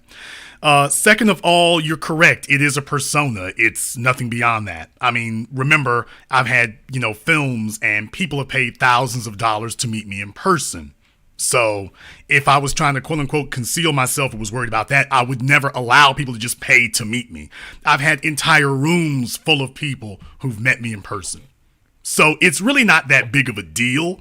However, to be totally honest with you, the world thinks it is. So as long as the world feels that way about it, then that's perfectly fine. The other thing is it makes me different. I don't want to be like everybody else. Yes. If I just do what everybody else does, what does it matter? So also think about it like a documentary. You have some documentarians who get in front of the camera. Then you have documentaries and documentarians where there's just strictly a narrator. A lot of the time, like PBS Frontline. I've always, I love PBS Frontline. So the real thing is, like I say, that's more in line with who I am. Lastly, I eschew the cult of personality. Once you get started going down that road, it is addictive. It is a drug. You can't detox from it. When you've walked into a room and hundreds or thousands of people are clapping and cheering you, that becomes addictive. It becomes addictive, and you all have seen some folks that they came up on the internet, and as soon as they started doing public speaking and public appearances, next thing you know, they started doing some really eccentric, out of the way, ostentatious, flamboyant things. I'm not going to say any names. I'm just going to say you know who they are. Okay, they're otherwise smart people. They're informed. They're good at what they do. But as soon as they started having an audience, what happened to them? And what I'm telling you is that's the way that the cult of personality always goes. In the words of Nietzsche, you stare into the abyss, and the abyss stares back. When you stare into this is not something you can play with. If you do this, you got to be in it to win it, and you got to take everything that comes with it. For example, if the females find you to be more attractive than they thought you would be in person, you know how scandalous and cutthroat they are about that, and you can tell yourself how honorable or great a guy you are to begin with. That's one thing. It's another thing when one of the baddest broads on the planet comes running up to you and saying, hey, your wife ain't there, your girlfriend ain't there this weekend, And she is serious. She's like, I'm paying for my own plane tickets and everything. How do you think Derek Jackson got caught up? Well, he's a phony to begin with, but just understand he got caught up because some chicks who he was a little square dude in high school, and some chicks that he never thought he would have the opportunity, or a caliber of female he never thought he would have the opportunity to meet and mix with, made themselves available. That was why it happened. The truth of the matter is the Malcolm X's of the world are very few and far between. Betty could send him out. He was a true believer in what he had done. But that's because, he'd been living dirty. I'm not going to say because. He had been living dirty beforehand, so I'm pretty sure that was all, that wasn't something that was new or novel to him. But being a true believer to that, that's rare. To not just return to that, that's rare. So, and not saying that I would necessarily be, quote, more susceptible to it, but I am saying the cult of personality is a real thing. It is something you have to be very careful of. It leads you to want to be a star. And when you want to be a star, then all of a sudden you don't want to cooperate with people. That's what happened to the A-Dunce crew. As soon as the New York Times showed up, all of a sudden the A-Dunce crew, Mushmouth and Squarejaw, you remember A-Dunce, they were okay until the New York Times showed up. When the New York Times and ABC News showed up, all of a sudden it became about dissing everybody else. All of a sudden, they wanted to shove everybody. No, the spotlight on me, the camera on me. There are many things you can say or think. You are never going to think to yourself that Jason Black wants attention. He wants the spotlight on him. He wants to have a big interview. You've never said that about me because you can't say it about me. And I like things just like that. So if this is the price I pay to maintain integrity, I pay it gladly. I'll let the rest of you be the star. The rest of you can be the star. The rest of you can be the celebrity. And if the cult of personality takes you in, I will try to be here for you when the wreckage is done.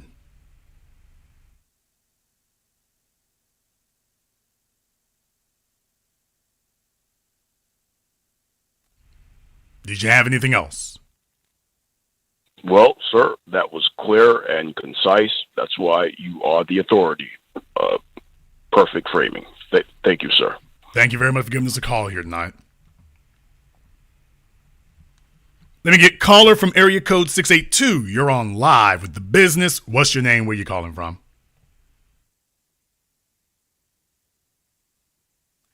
Caller area code 682. You're on live. Okay, caller from 682 has been abducted. There's another 682. Are they calling for more than one number? Caller from 682 area code, you're on live.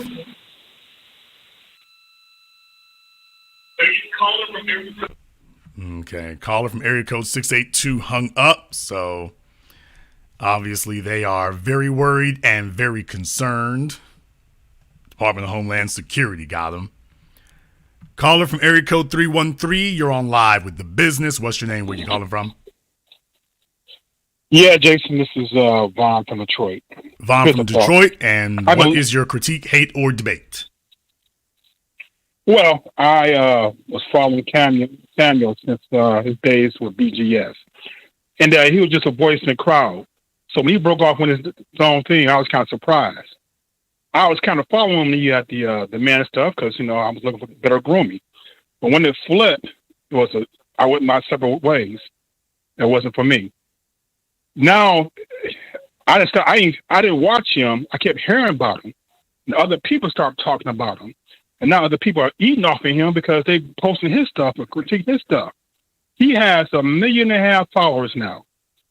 My thing is, he got so many people. I'm thinking that's where the solid majority of black people are at.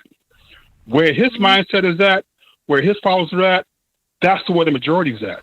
I only know of two other groups. Okay, well, because we're short on time, I've been saying that the entire time. That's an ad populum argument. For those of you who don't know your Latin, look it up. But that's an ad populum argument, a popularity argument. Here's the real thing. The majority of black folk vote for Democrats. I can name for you any number of fallacious, destructive, deleterious, look it up, otherwise counterproductive things that the masses will follow after. Everything from cheeseburgers to, Starbucks. Just because you see a large number, usually when you see a large number of people or the majority following behind something, that's your first warning sign that something is wrong, which is what I've been saying the whole time. Show me something that is popular, and that's usually your first sign that something's wrong. It's just my job to speak to the people who understand, because the folks who understand, there's always going to be 10% of the population that isn't fooled and isn't duped all the damn time. The majority of the population usually learns after they've made a bunch of dumb mistakes. I didn't say mistakes. I said dumb mistakes. Easily avoided mistakes.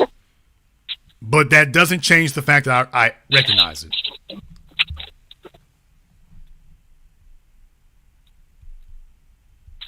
Well, that being said, if it's counterproductive to the group as a whole, then your work is out for you to change that paradigm, because they follow this lead like the Pied Piper, and I don't know. We'll see where that goes.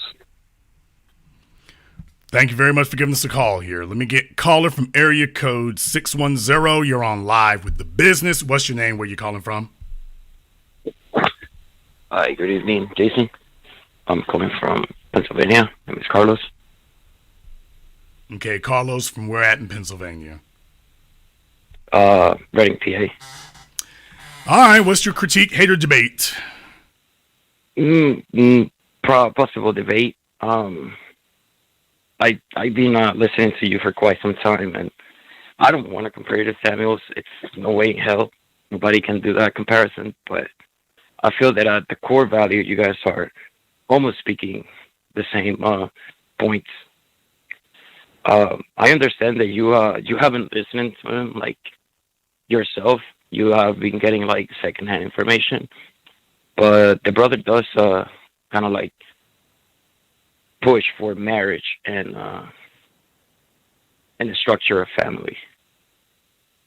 Okay, you know what the real issue here is, and by the way, another bit of advice, folks. Here, like I say, if you're gonna be at a boutique hotel, make sure the damn chairs aren't boutique. All right. Sound like the crypt keeper. Brother, explain something to me, okay? You sound like you'll be a little bit more coherent than some people. And English apparently isn't your first language. Where are your people from? I was born in the Dominican Republic. Okay, from the DR. All right, let me find out something here. Can you explain to me what exactly is the specific family dynamic that you think you're hearing over there? Can you articulate for me specifically what it is that you're hearing over there? Yes, sir. Well, there's just two sides of the same coin. The one that you'll be hearing a lot, which are the critics pushing, which is the high value man. That's just, the times that we're on. But he does speak about the blue collar workers and a lot.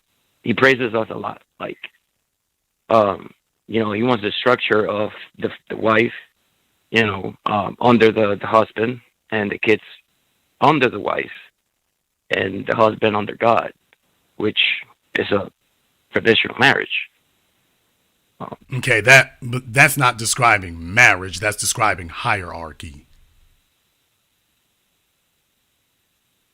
Like, because for example, a woman's not married to children. So what you're describing, I want to make sure that you understand something here. A lot of these misnomers you all are having, a lot of these misnomers that you all keep recirculating and regurgitating. You didn't describe a marriage just now. You described hierarchy. That has nothing to do with marriage. That's true. Okay, but they called it marriage and they just kept saying it over and over again and kept endlessly repeating it. That's not marriage. That's hierarchy.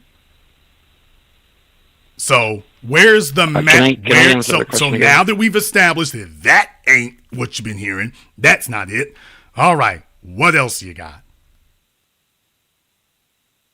Well, sir, like, you critique the black woman too.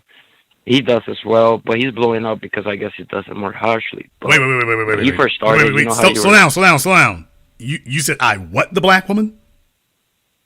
Well, you have, like you were talking about earlier about the weaves and, you know, to that lady. Yeah, I was trying to figure out. I was trying to figure out what the word was. You said. Did you say I protect the black woman?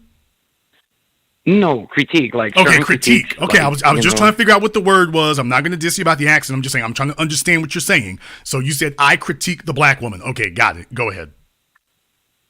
And you know, he probably does it more harshly. I guess that's what everybody's complaining about. But before he got to the black woman, he for 3 years straight he was just ripping men apart. You know, and most of those videos are on their Patreon, so you cannot see them publicly.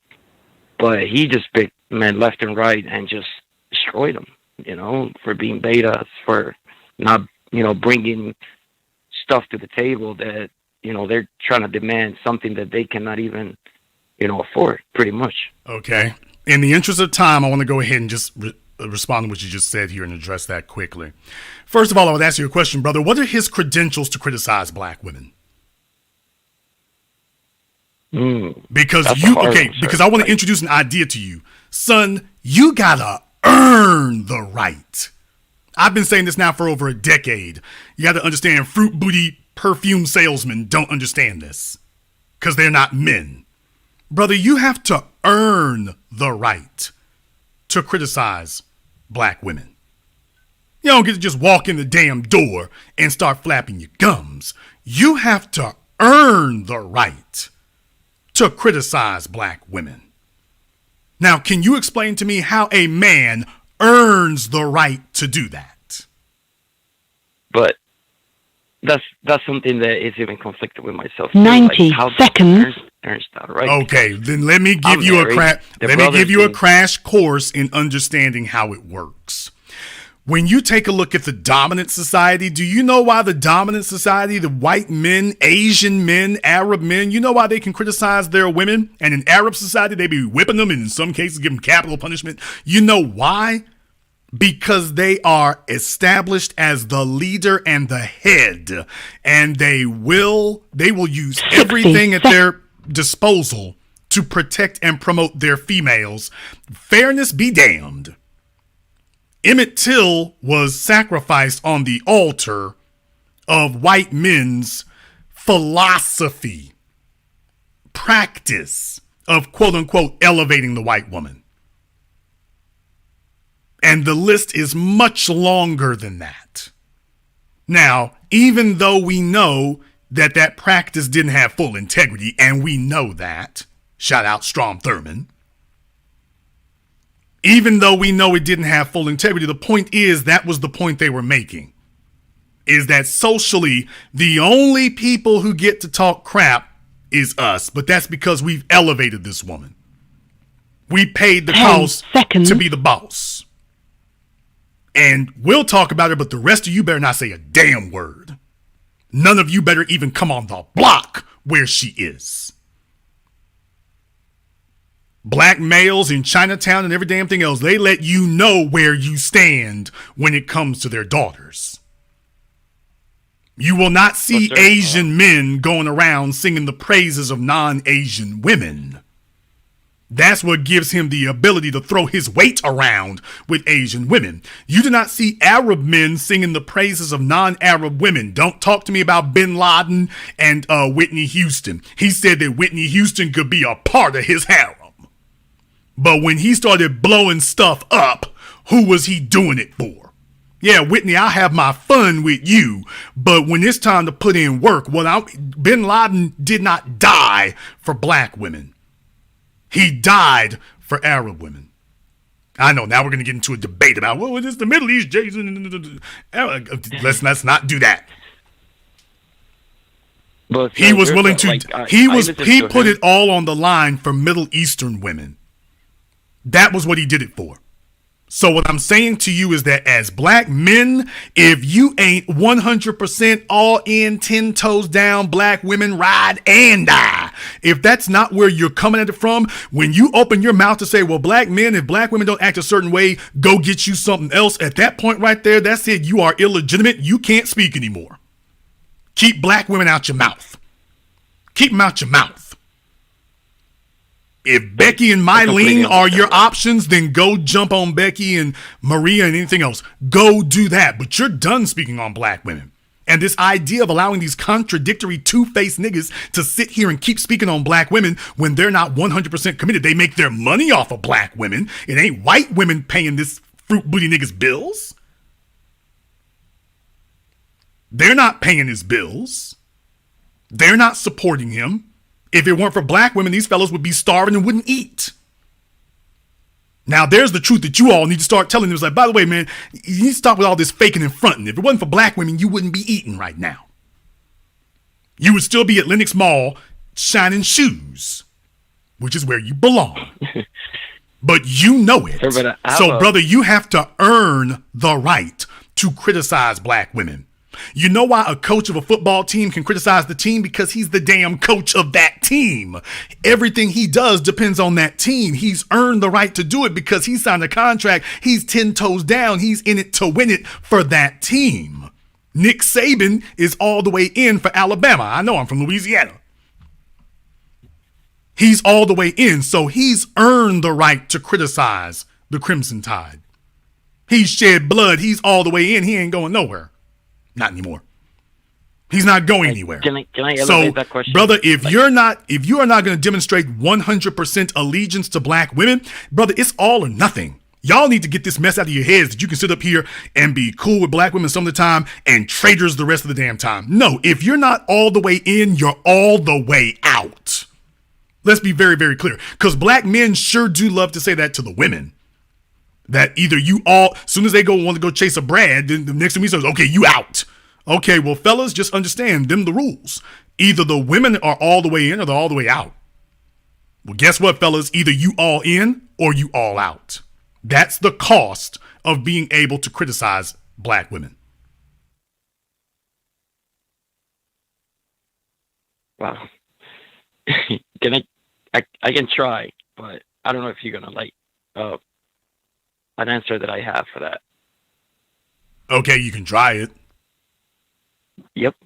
Well, myself, I'm mulatto. I'm mixed. I'm half and half. And even though I don't look black, but I'm black. Like, I have sickle cell. You can imagine, I'm really black. And the reason why I listen to him and you is because of my daughter. My daughter is going to be just like me, either black or white. But I pretty much want her to have either black or white. You know what I mean? What does that mean? No, I don't know what that means. What does that mean? My daughter's going to be either black or white. You talk like she has a choice. Well, means treated by the mass population. Like, black people don't see her black enough, and the white people don't see her white okay, enough. here's the problem. Here's the problem, sir. And understand, this is why you need to have a unified ideology. You all go over there and listen to these clowns and phonies on the internet, and you come out more confused, and you all don't realize how confused you are. Dunning-Kruger effect. Sir, she doesn't have a choice in the matter. Show me where in white society that she can have her whiteness honored. Because I can show you plenty of places in black society where her blackness will be honored by other black people. Tell me where in white society she can go where her whiteness will be honored. I mean, you're right, but I meant in the spectrum of, like, even normal interactions between the day, like even. Sir, that's the only question that matters.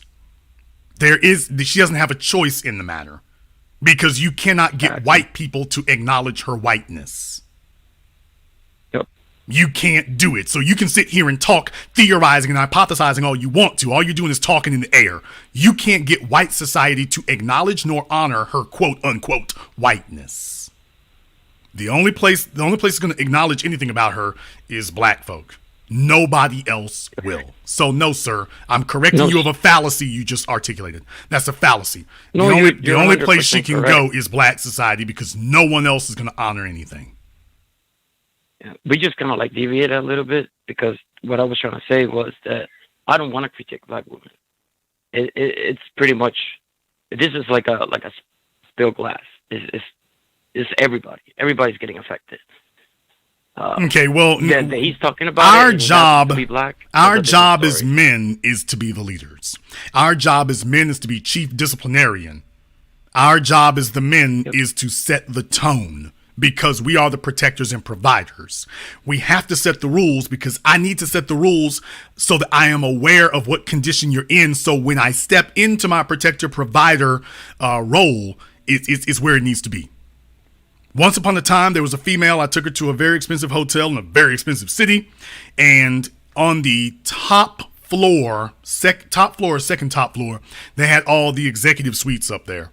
And you need a key card, number one, to get to that floor. You need a different key card than the other key cards for the other floors.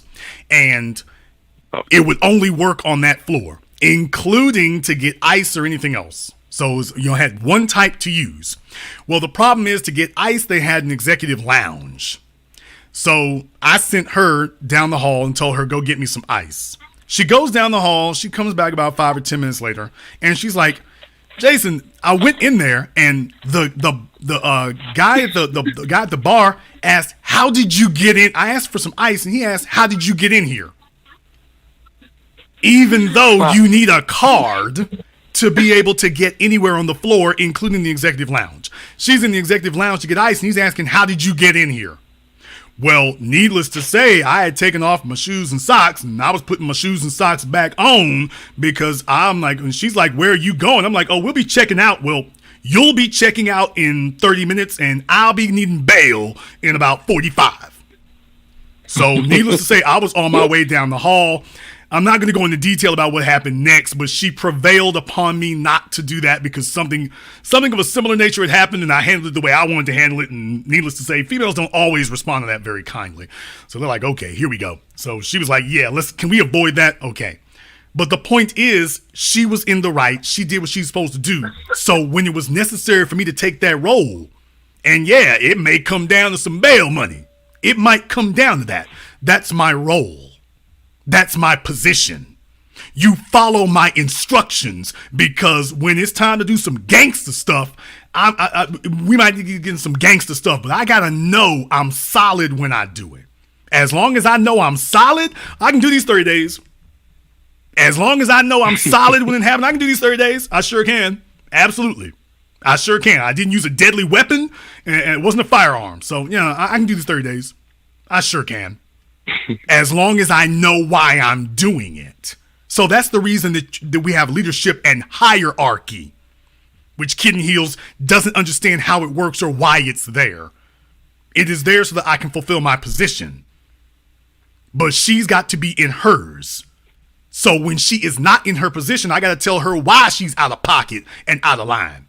Get that weave out your damn head. I ain't going to do 30 days for no weave. I'm not going to do 30 days for fake lashes. I'm not going to do 30 days for contouring makeup. I'm not going to do 30 days for a size 16.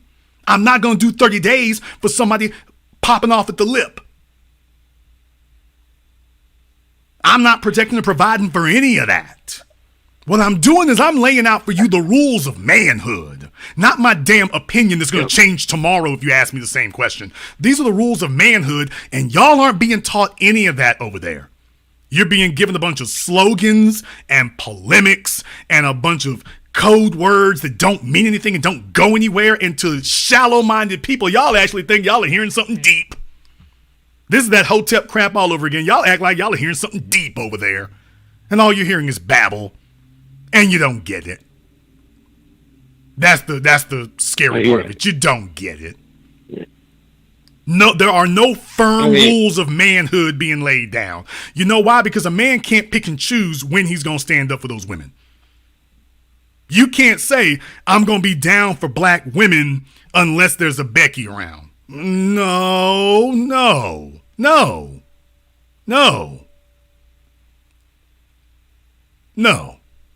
And you also cannot say I'm going to be down for black women as long as it's easy. No. Black women need to understand the authority with which you speak, which is that she understands this is a two-sided coin. On the one side, you have my undying allegiance. On the other side, I will expect your unquestioning devotion. You're not going to get one without the other. That's the price you of are, it. Way more straight up. You don't hold back. You say how it is. This is what happens when you actually know why you're saying something. When you're 50-something years old and you're still trying to figure it out. This is what I'm saying. Fellas who talking about they're learning something, he doesn't even know what he's talking about. Which is why what I just dissected for you right here, he should already know, but he doesn't. He's in his 50s and still trying to figure it out. And this is why the masses will gravitate to that, because they don't know either. And what I'm saying is a bunch of people getting together in a huge crowd of know-nothings, that don't sway me, man. That doesn't sway me. A bunch of know-nothings getting together in a huge-ass group, brother, that doesn't sway me. I'm not jealous or worried about that. That doesn't influence me. If I saw 50,000 people eating grass, I'm not going to sit up here and be like, ooh, must be something good about it. I'll be damned. So, no, brother, you got to earn the right to criticize black women. You got to earn that. But that really only matters if you want to be respected. I demand to be respected. This dude, he doesn't care about it. He spent most of his life not being respected. Let's be very, very clear. There are no males who called me up tonight who said that he is their prototype or the epitome of an alpha. None. Nobody's ever said it, and nobody ever will. That's the difference. And y'all sitting up here letting folks up here and throw code words on you, and then you're just inferring the rest. That's preacher man hustle.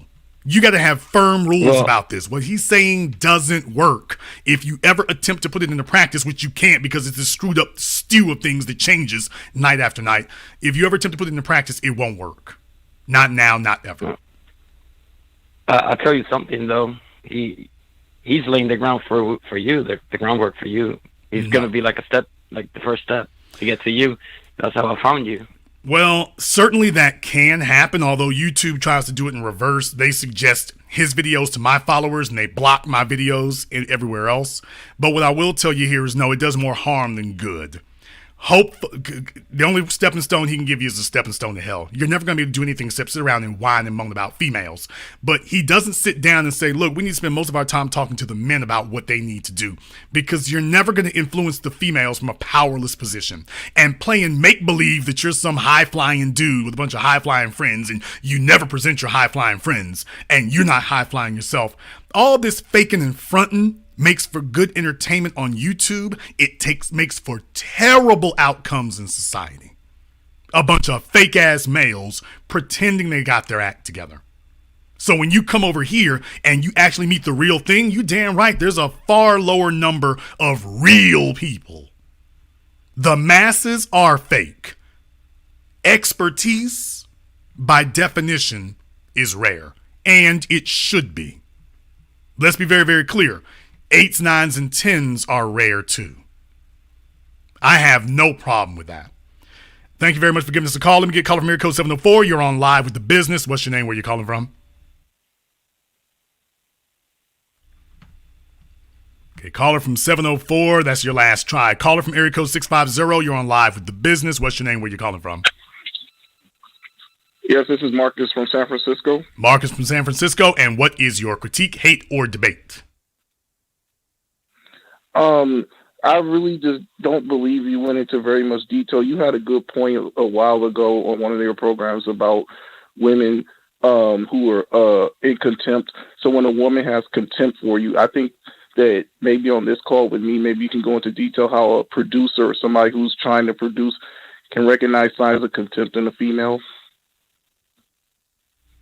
Okay, you want to find out how you can identify contempt?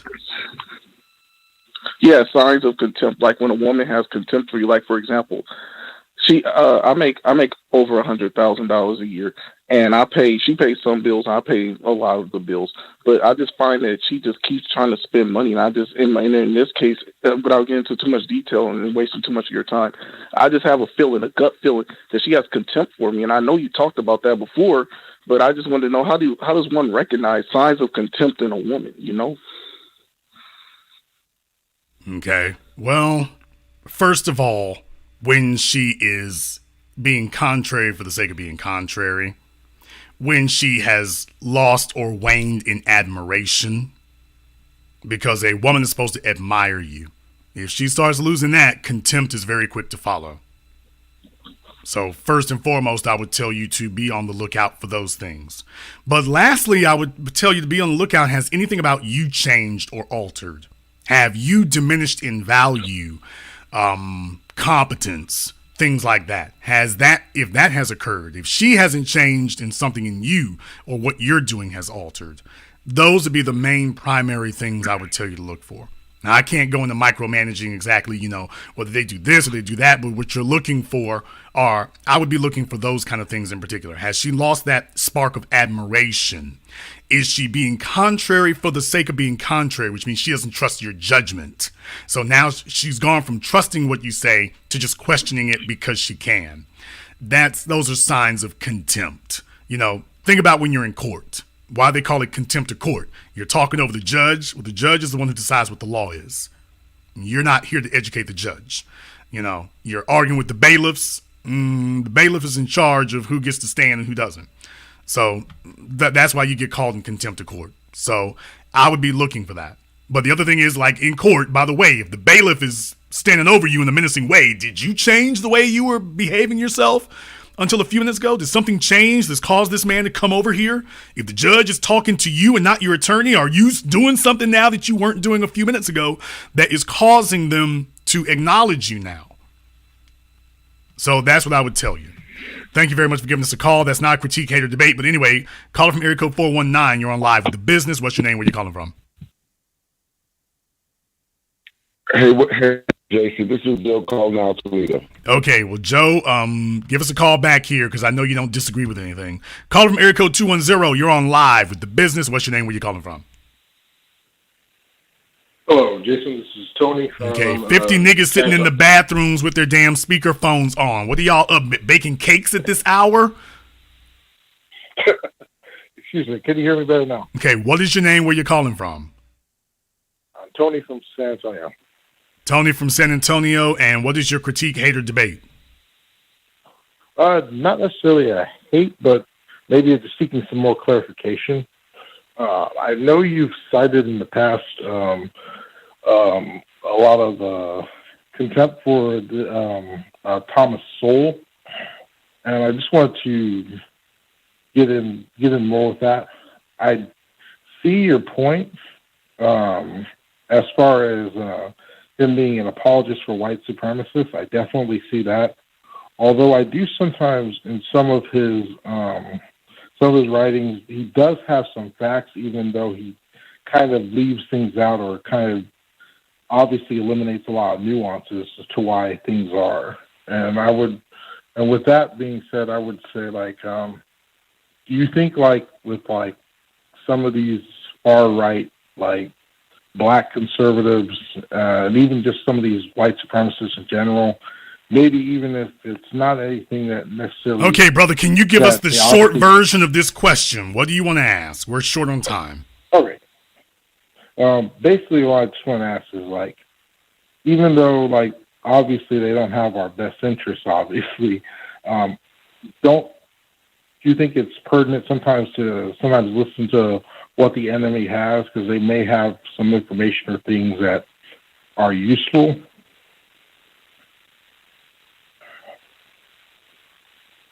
Okay. You think that some of what Thomas Sowell says can be useful?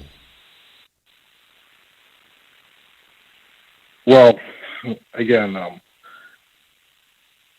when I say that, I don't necessarily mean. I agree with his. By the way, I want you all to understand something. You see how slow and staccato that, Kitten Heels followers speak. I know this burns a lot of y'all up because when you actually call in, you all hate me pointing out that, by the way, these people are illustrative of his audience.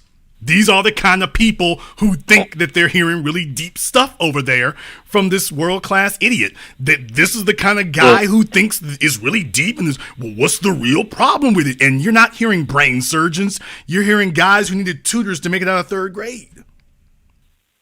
Well, again, sir, I'm not a follower of He Who Must Not Be Named, but it's just okay. Folks been naming them all night, but once again, the slow bus kids kill me here.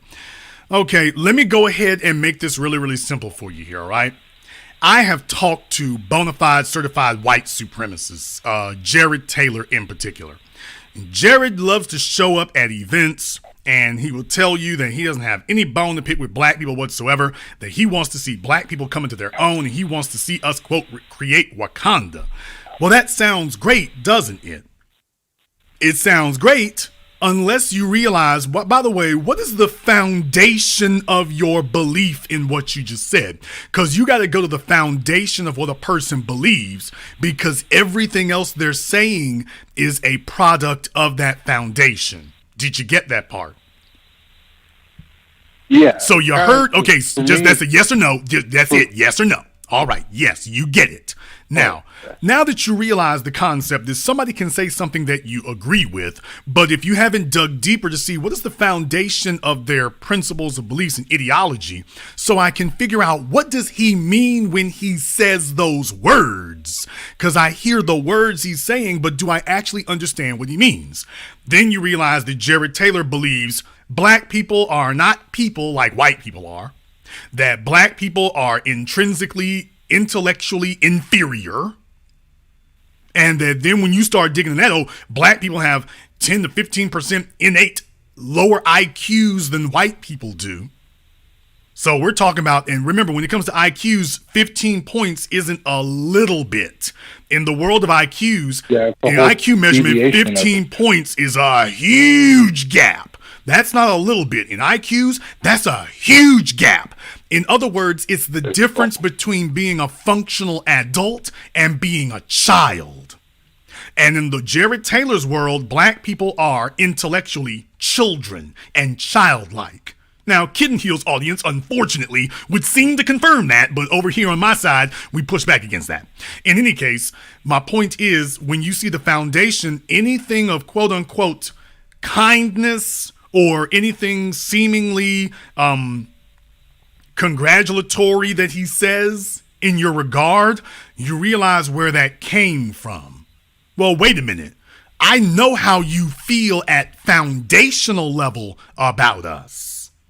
I know where the roots of your ideology are. So when I hear you say these words that you want to see us make Wakanda, what's your real motive for doing so? Because I know what your foundation is. So once you find the foundation of a person's beliefs, you're supposed to be questioning everything after that. Y'all don't do that. When a person tells you that they listen to Thomas Sowell and quote, he says some good stuff, what's the foundation of what he believes? The foundation of what he believes was that colonialism was not a bad thing. Now, once you hear that, you're supposed to be smart enough to go towards the damn exits. What part of colonialism do you support? Now, when you hear somebody say that, you're supposed to be smart enough to say, okay, waiter, check, please. Because it doesn't matter what he says after that. We just found the foundation of what he believes. When I sat here, when I did my video, I should say, I don't want to say exposing, I want to say exfoliating Kitten Heels and Fresh and Misfit, I played clips from Thomas Sowell where he was talking about, well, the Roman Empire was actually a very good thing, Really? Okay, well, the people growing up under colonialism might not feel that way at the time, but when you take a look at where they end up at, Thomas Sowell is one of these people that slavery was a good thing for black people. Thomas Sowell is one of those. He's one of those. Yeah. So what I'm saying is which part of that do you agree with? Because you can't sit up here and say, well, I'll take the baby and not the bathwater. No, if you agree with Thomas Sowell and you start espousing his economic philosophies are rooted in the idea that European colonialism, and let's be very, very clear, he is specific that it is European colonialism. Mm-hmm. That man has never sung the praises of the Moors. The only colonization that he's ever given the thumbs up to is white folk encroaching black people. Now, that's always gotten the thumbs up from Thomas Sowell. Thomas Sowell does not endorse the Moors. He doesn't endorse black people encroaching on white people's territory. Never has. Now, he doesn't see that as a net positive. It's only when they're coming at us that all of a sudden, that's okay, that's good, you should get over it. You're much better off today than you were then. Okay. Yeah. So again, like I know I probably may have started off on a bad impression, but I'm not saying again I agree with those things, obviously. But the reason why I said like there may be something that we can learn from it, or like sometimes they make good points, is a lot of times, like, maybe this might help too if I explain my background. Okay, what is it? Okay, sir, we're short on time. You have to be concise. What is it you think we have to learn from Thomas Sowell?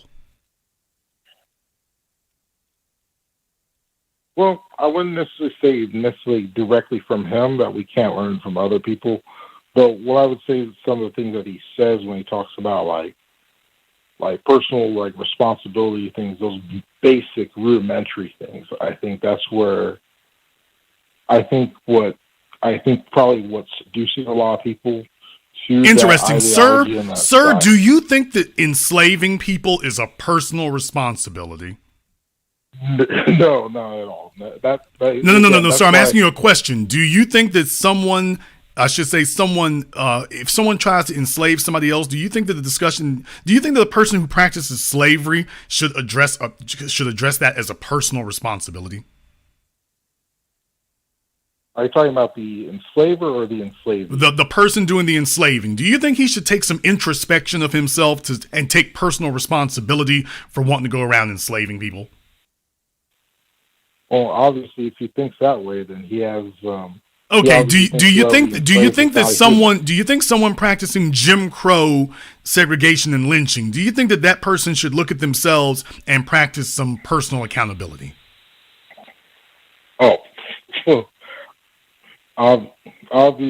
Obviously yes, and obviously. Okay. Do you think that someone who practices systemic racism, abuse of people, misuse of power, the legal system to brutalize, take people's property from them, kill their loved ones with impunity, do you think that person should take a look at themselves and take personal accountability?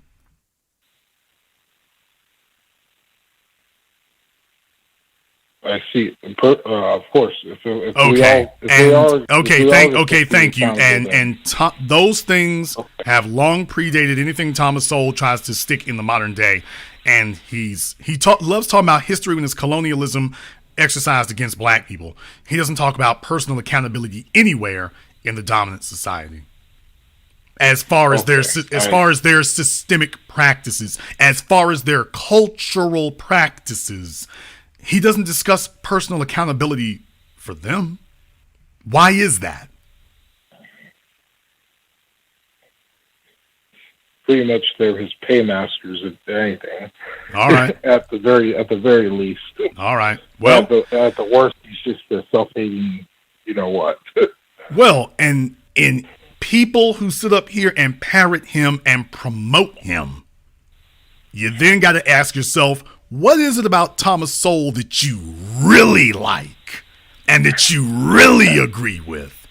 Because if we've already identified that at his core, he basically is a white supremacist apologist, then the people who repeat him at their core, they're white supremacist apologists also. Because you see, we don't need the likes of some buck dancing, cooning ass Thomas Sowell to quote. We got real scholars. We have real thinkers. We have Dr. John Henry Clark. We have Joseph Ben Yochanan. We have Malcolm X. We have Marcus Garvey. We have Carter G. Woodson. I can go down the damn list. We've got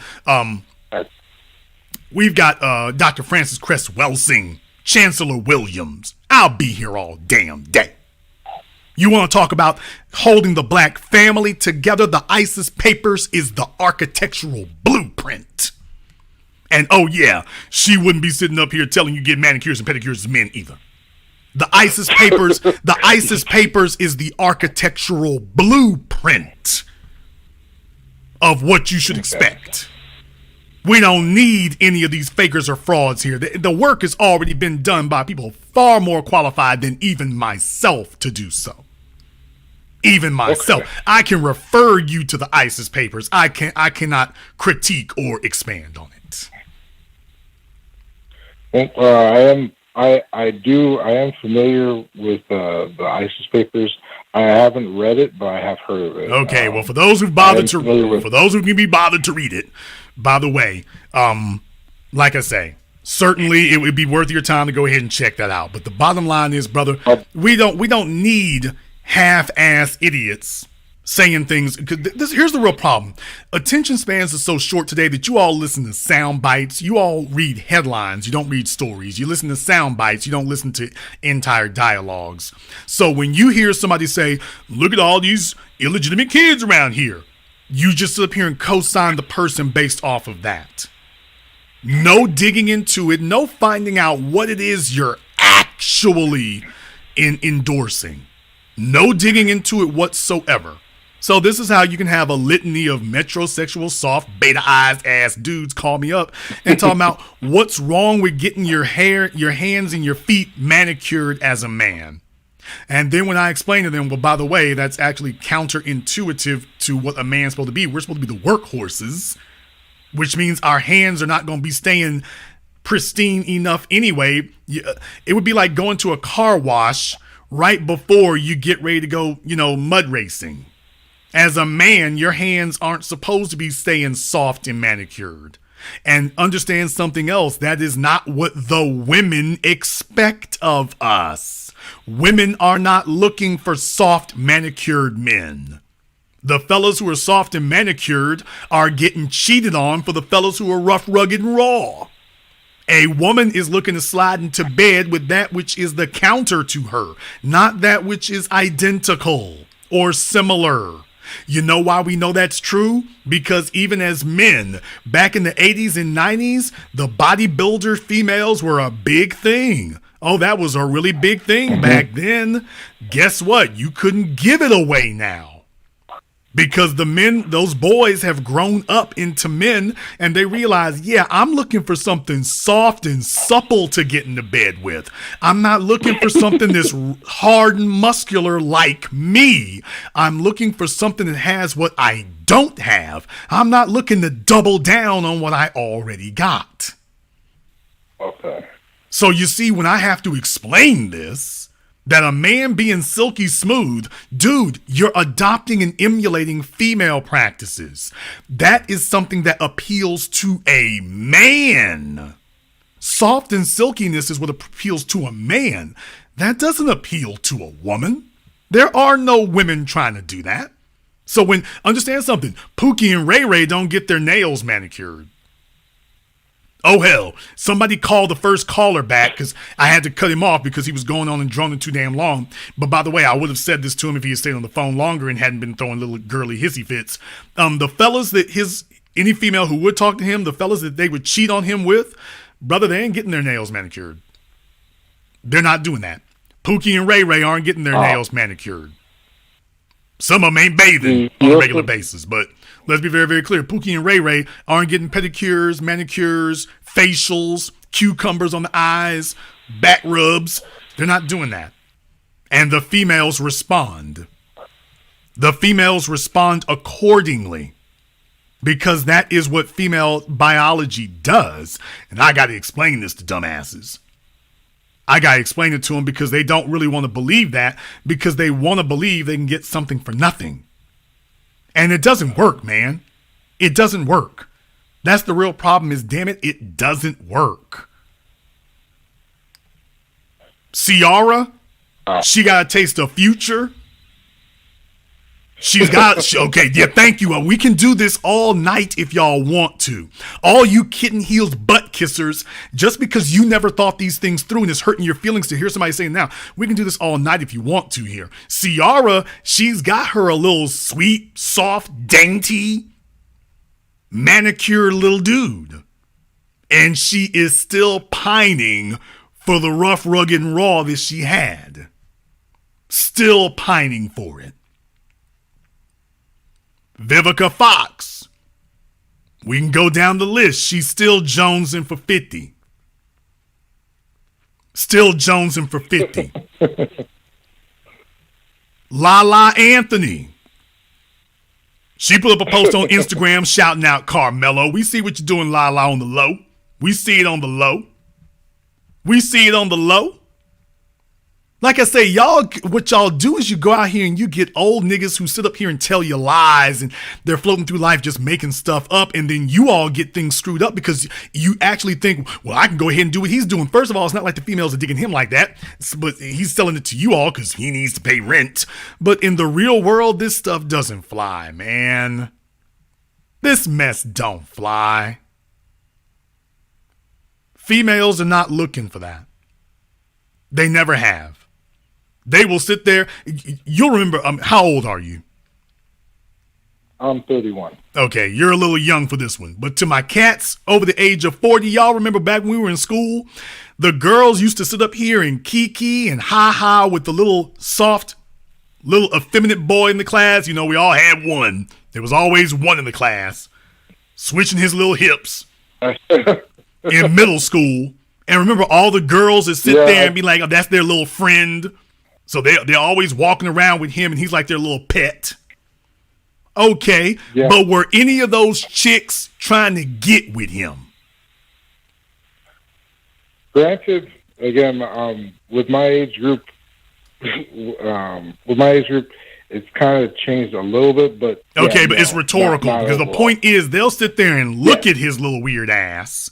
And they'll sit there and trade makeup tips with him, but ain't none of them trying to go home with him, and none of them are trying to get chosen, and none of them are trying to get picked by him. And that's the way it's always been. So the little soft dude, the females, they all tell you the same thing. Oh, that's my little brother. And they mean that mess the way they said it.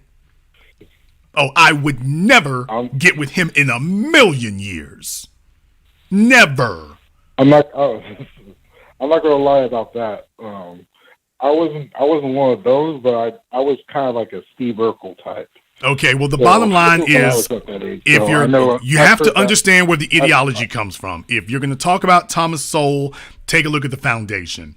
If you're going to tell men that this is masculinity, take a look at the foundation. When you look at the foundation, you realize where the ideology comes from. You cannot cherry pick statements. You have to follow those statements back to their roots. So if someone is going to criticize black women, I need to follow that statement back to its roots. When you talk about illegitimate children, what is your real beef about it? Is it your beef that the problem is we need to build a black community? Or is your beef that, well, you know, it lowers the number of available females in general that you want to get with? Because I'm not looking for females in general. Thank you very much for giving us a call here tonight. I got an overseas caller here. Caller from area code, what's that? Country code 447. What's your name? Where you calling from? He's been waiting a while to talk here. I'll try one more time. 447.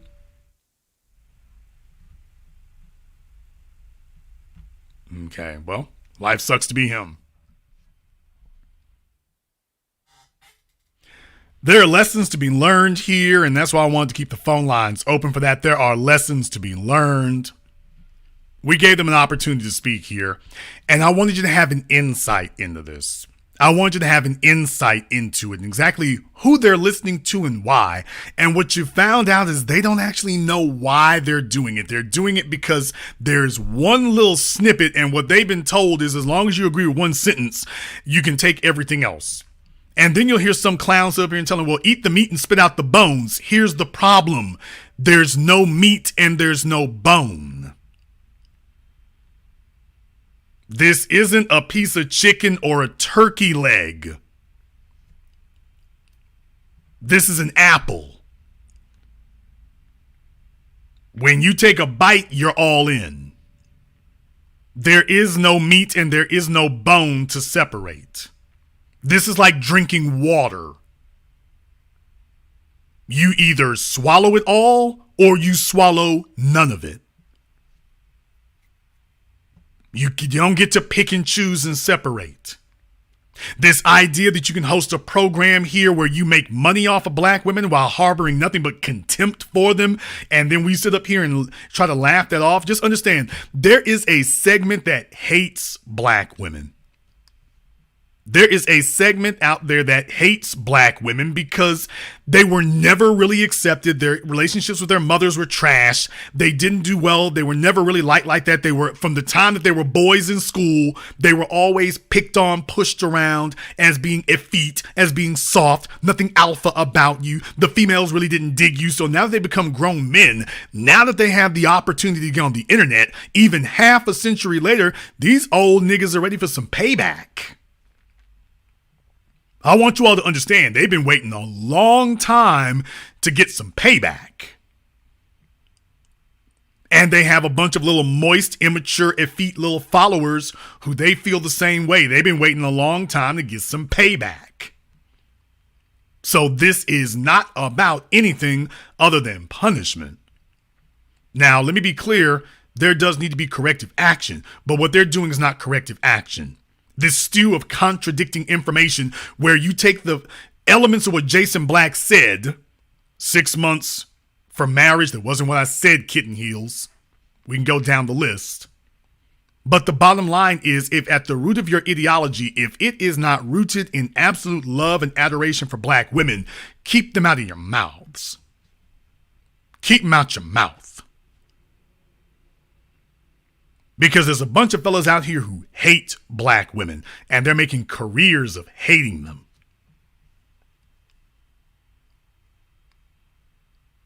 And that's not what we need, because there's nobody else who's going to support you in that. Nobody. Ask Jussie Smollett where his white female support is. Ask Bill Cosby, after all those decades, where was his white female support? Ask O.J. Simpson, after all those decades, where was his white female support? Tiger Woods, he certainly exercised his options for white women. When his ass was in the crack, what happened to all of Tiger Woods' white female support, by the way?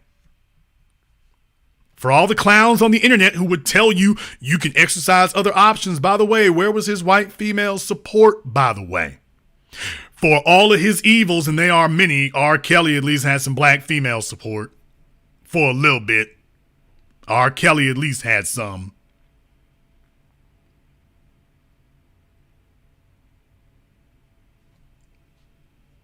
R. Kelly at least had some.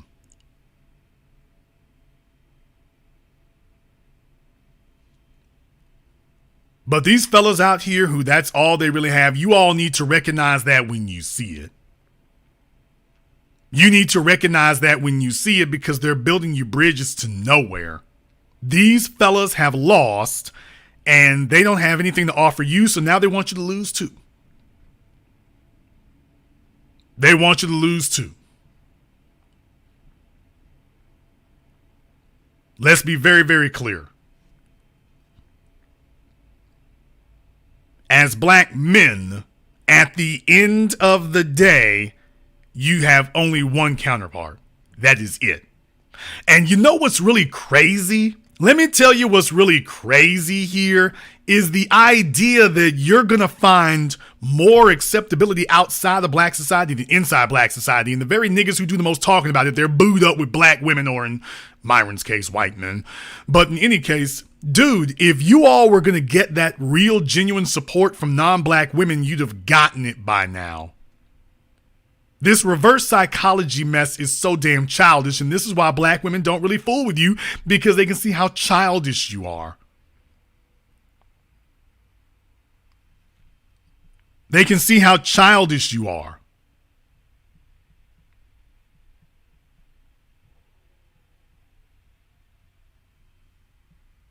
They know it.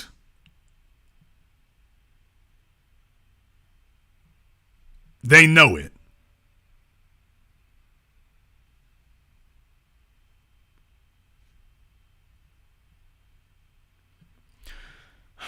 In the chat room here, I actually closed the phone lines for the night.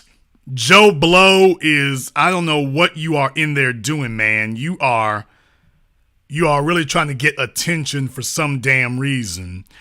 Mods, go ahead and have him email his telephone number. I'll give him a call. We'll make him the last one for the night. I already shut down the blog talk for it, but go ahead and tell him email his phone number, and I'll see about giving him a call. We'll make him the last one tonight. If he doesn't have it done in the next 5 minutes, I'll go ahead and ban him. But we'll make him the last one here. We'll make him the last one. What we're really recognizing is that there's been a vacuum. If you think that attacking black male masculinity is a victimless crime, just take a look at what you've seen.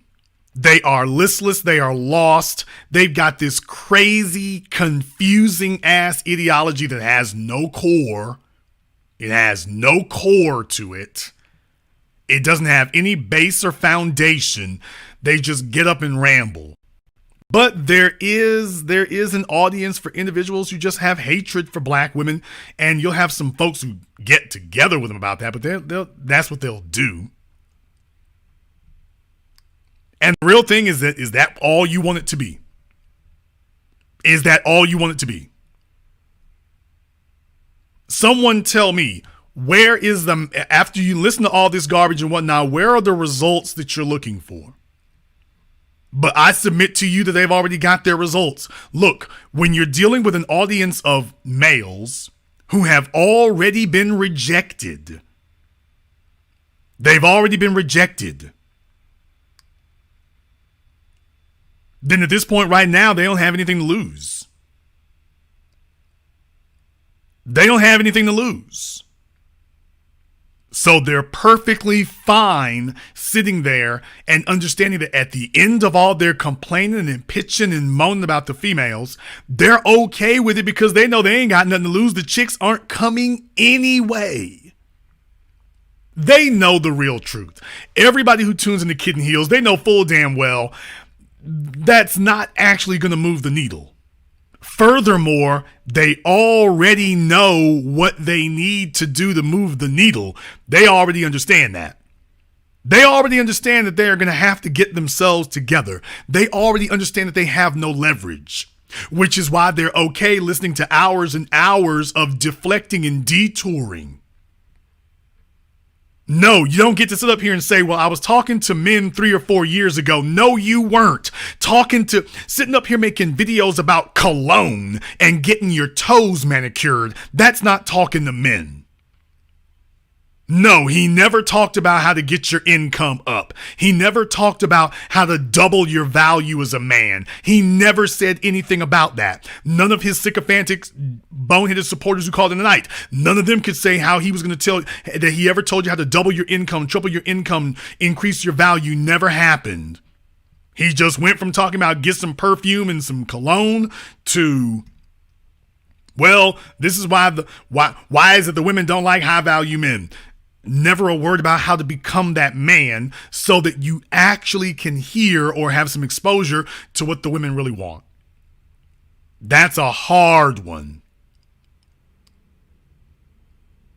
That's a hard one.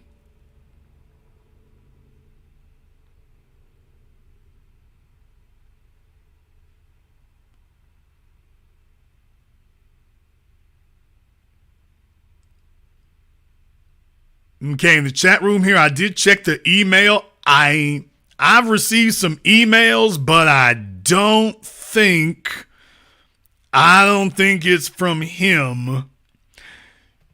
Timmy, this ain't your night, baby, you need to quit. Timmy, this is not your night. You need to stop. You really do. Take the night off, baby. Take the night off.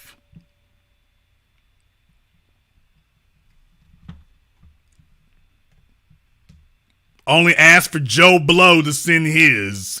Joe, just in case I'm wrong about this, because this looks like Timmy's number in here. What's the area code for your phone number? Because I want to make sure I'm not sitting up here and incorrectly dismissing anything. I don't want that to happen.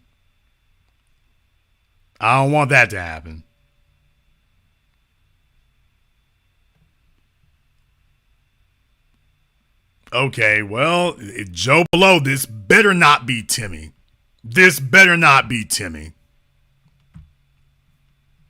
I'm saying it right now. I'm trying to be nice, but nice is about to go out the window if it's Timmy. Baby, this ain't your night. It looks like her number, so I wonder if she got somebody else to call in. All right.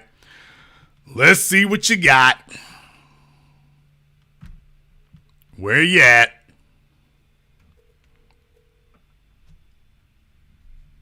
Hello. Okay, this doesn't sound like Timmy. Turn off your speakers. Nope, he's not Timmy. All right, hold on. Let me. All right, y'all. The slow bus kids are jumping up and down the seats, y'all. All right, this is Joe from Philly. Okay, Joe from Philadelphia. He can't figure out how to turn off his speakers, apparently. There you go. This is Kid and Heel's audience, y'all. This is them.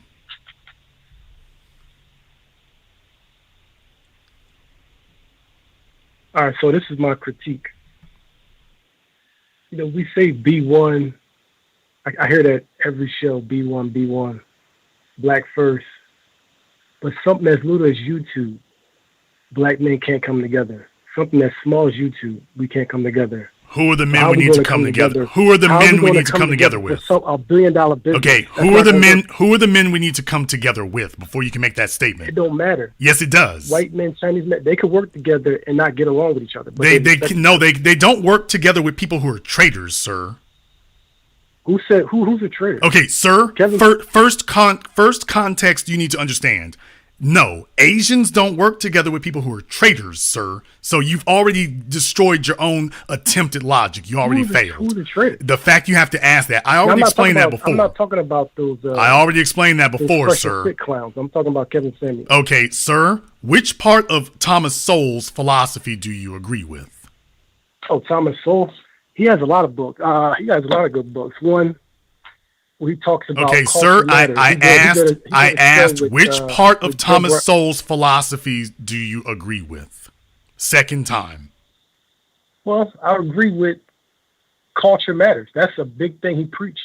Okay, how about the foundation, which is European colonialism, was good for black people? I don't throw the baby out with the bathwater. But sir, it's not a baby in bath water. It is a bottle of drinking water. You can't separate the molecules. You either drink the bottle or you don't.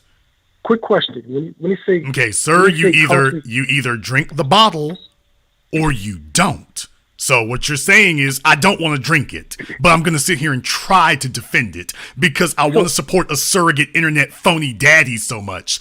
This is a lack of manhood. So, quick question.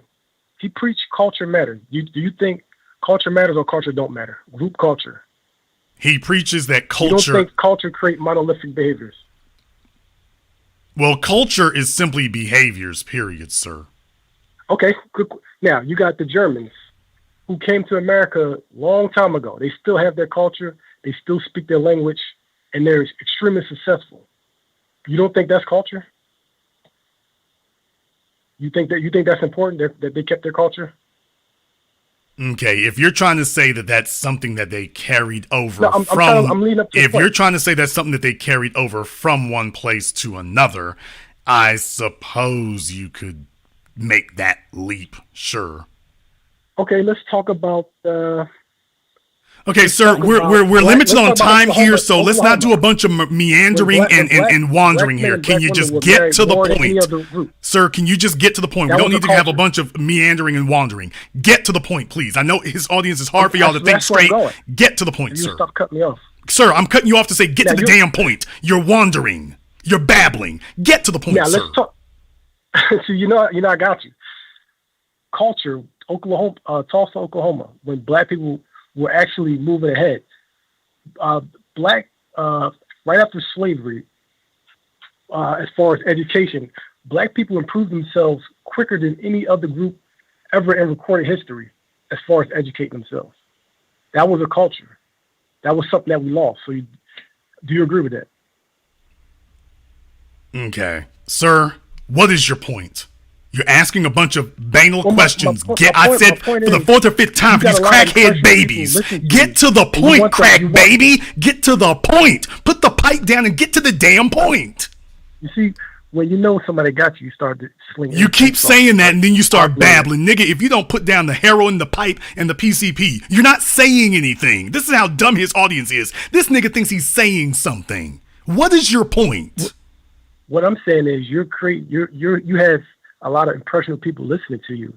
And basically you're trying to say is you got a monopoly on basically knowledge and advice, which you don't. There's a lot of other people that we can listen to outside of you also.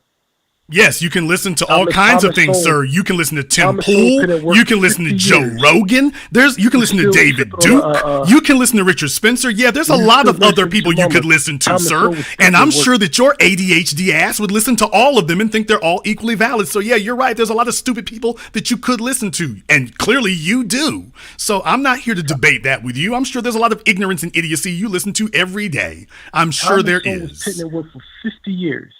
If you read any of his books, you walked away. As soon as I said colonialism, you walked away from it. As soon as I said he sits up here and supports white imperialism today, I don't sir, what part of white culture has Thomas Sowell attacked? Well, look, the strong conquer the weak. Yeah, boy. But think about that, everybody. As soon as I said that, he got real quiet. Even he understood. Sir, which part of white culture which part of white culture has Thomas Sowell specifically spoken against white culture? Name it. Thomas Sowell is not white, so why should he? Let's be honest. Everyone, wait a minute, but he doesn't identify as a black economist either, sir. So he would refute what the hell you just said. So you just made an ass of yourself right now. He would never let you sit up here and say he's a black economist, sir. He speaks on white people's lineage all the time. He speaks on white people's historical quote unquote accomplishments all the time. You're making an ass of yourself right now. Yes, he speaks on white history. He speaks on white history all the time. Sir, he speaks on white history all the time. He speaks on black history too, but he only wants to try to criticize and impugn and demonize black people. He doesn't demonize the white people, even though he's speaking on their history. Why are you putting a stop sign up there? Okay, demonize them in what way? If we act more like them, do you think we would be successful as far as black people? If we act more like white people? So black people would be successful? First of all, what is it that white people are doing that you consider successful? Well, let's see. They marry way more than us, with almost 60%, which helps build strong families, which is something that we don't, and something that we don't have. They practice group economics, something that we don't. Okay. They practice group economics. Yes. And that something that we I want everybody to remember now. They practice group economics, quote, something that we don't. Keep going. Yeah, we don't. They have stronger families. They preach education rather than playing football and rap music. They teach their sons that they can be more than just a rapper and a basketball player. That's big. They take their kids to museums instead of rap concerts. Culture matters. Now you can tell me I'm wrong. All right, everybody, just understand something. Sir, be quiet. Sir, just be quiet. Sir, it's time for you to shut up. Get your Gerber bottle and be quiet. Yeah, exactly. You were allowed to speak, sir. You were allowed to speak. Now I need for you to stop rubbing on your mom's rear end. You were allowed to, sir. You were allowed to speak. It's time for you to be quiet now, sir. Put the crack pipe down. It's time for you to be quiet. Get to your point, dude. Now, everyone, the crack baby on the phone here, understand what he said right here, because you have to understand, by the way, when you're dealing with ADHD children, they're real slow bus. And sir, you can hang up if you want to. You can go ahead and get your minutes off. No. Sir. Sit right here. You told me to call in. What I'm going to do is I'm going to mute you. so that you can go back to molesting your mom. I'm going to mute you so you can go back to doing that, which you're good at. All right, let's go ahead and take a look at the things that he babbled here while he's over there playing with her. They have stronger families. Well, if white people have stronger families the way that he's trying to define it, then someone please explain to me why it is that they also universally identify and acknowledge black males as alphas and the alpha archetype, if that is the case. So if this comes down to culture, how can that be the case? Next, they teach education instead of athletics. Well, that's very interesting for you to say there because white people are outrageously invested in education, but they're even more invested in athletics. When you take a look at the NFL, the NBA, MLB, and what they want to do is be in positions of control, but they're very invested in the quarterbacks, offensive coaches, defensive coaches, general managers at the college level. Nick Saban and friends, need I say more? So, they are very invested in athletics. They absolutely are. What they have done is they've exercised control, which is to say, we want to be the ones who make all the money off of it. So when it comes to name and likeness, they told the black athletes exercising this caste system that, well, you can be the workers and we're going to make it the law that you can be the workers, but that we're going to control all the money. So you can be student athletes, but we're going to be the ones who get all the money. So they are very invested in athletics. They teach and worship athletics. Black people didn't build not one professional sports stadium or college sports stadium in this country. I'm not going to say on this planet, but haven't built a single one in this country. Those are all built by white people for white people. The booster clubs that pay for all these things, those are owned by white people and always have been. Black people own and control practically none of it unless you go to an HBCU, and even then you got to have federal dollars for that. They practice group economics. Well, of course they practice group economics. Black people don't. No, black people are actually hindered from practicing group economics. As I spoke when I talked to the guy from the Dominican Republic here a couple of weeks ago who called me up, and you sound like an immigrant yourself, sir. But in any case, the fellow from the Dominican Republic who called me up a couple of weeks ago here, and he was talking about how he's a damn first generation immigrant, and even after the subprime crisis of 2008, the banks gave him basically a subprime loan. He only had to put down 5%. Now, after Dodd-Frank and the other economic changes that were supposed to happen after 2008, you're not really supposed to be seeing that anymore. But understand, his story is actually typical. They give these things to immigrants and then tell black people, oh, you can't have any of these things. You can't have that at all. So these are not situations that black folk just fell into because, well, you're not trying hard enough and you're not doing enough. No, this is an engineered situation that we are in that is constantly maintained.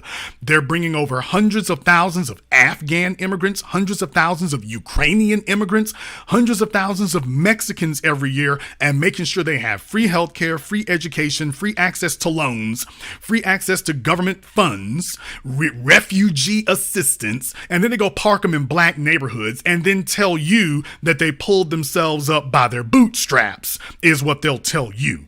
Then they're totally dismissing all the aid and all the help they were given, totally dismissing the fact that nobody is putting up any obstacles in their way.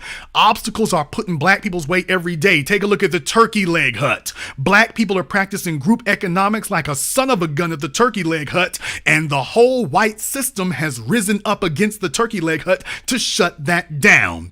There's the barbecue place there in Texas. You all know I was talking about that for years and years there in Texas. They've been riding rising up trying to take that too. Sylvia's, we can go down the list. There isn't a black enterprise in America today that has, if it still exists, it exists in spite of the system, not because of it. It's not because they didn't try hard enough and they're not doing enough.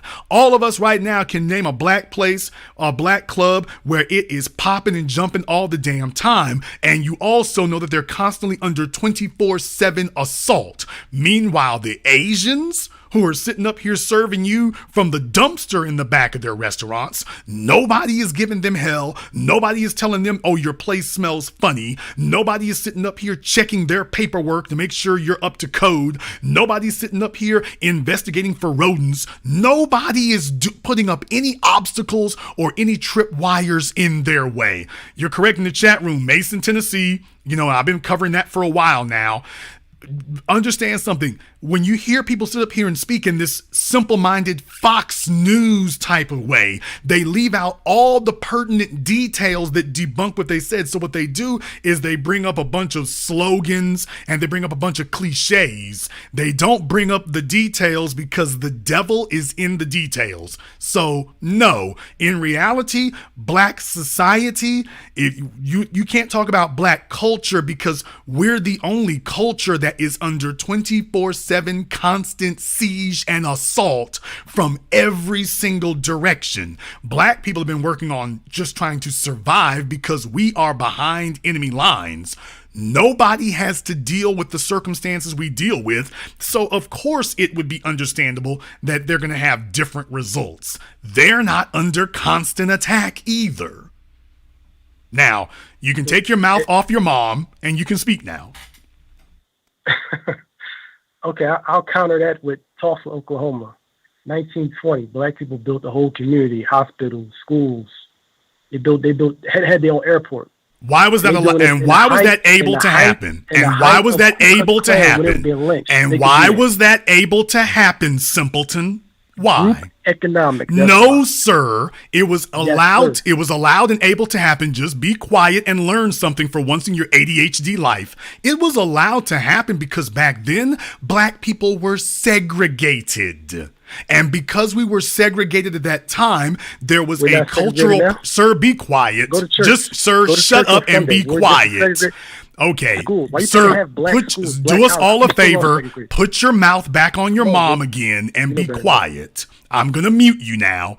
Understand, he's gotten all excited. He's been rubbing on his mama. He's all excited now.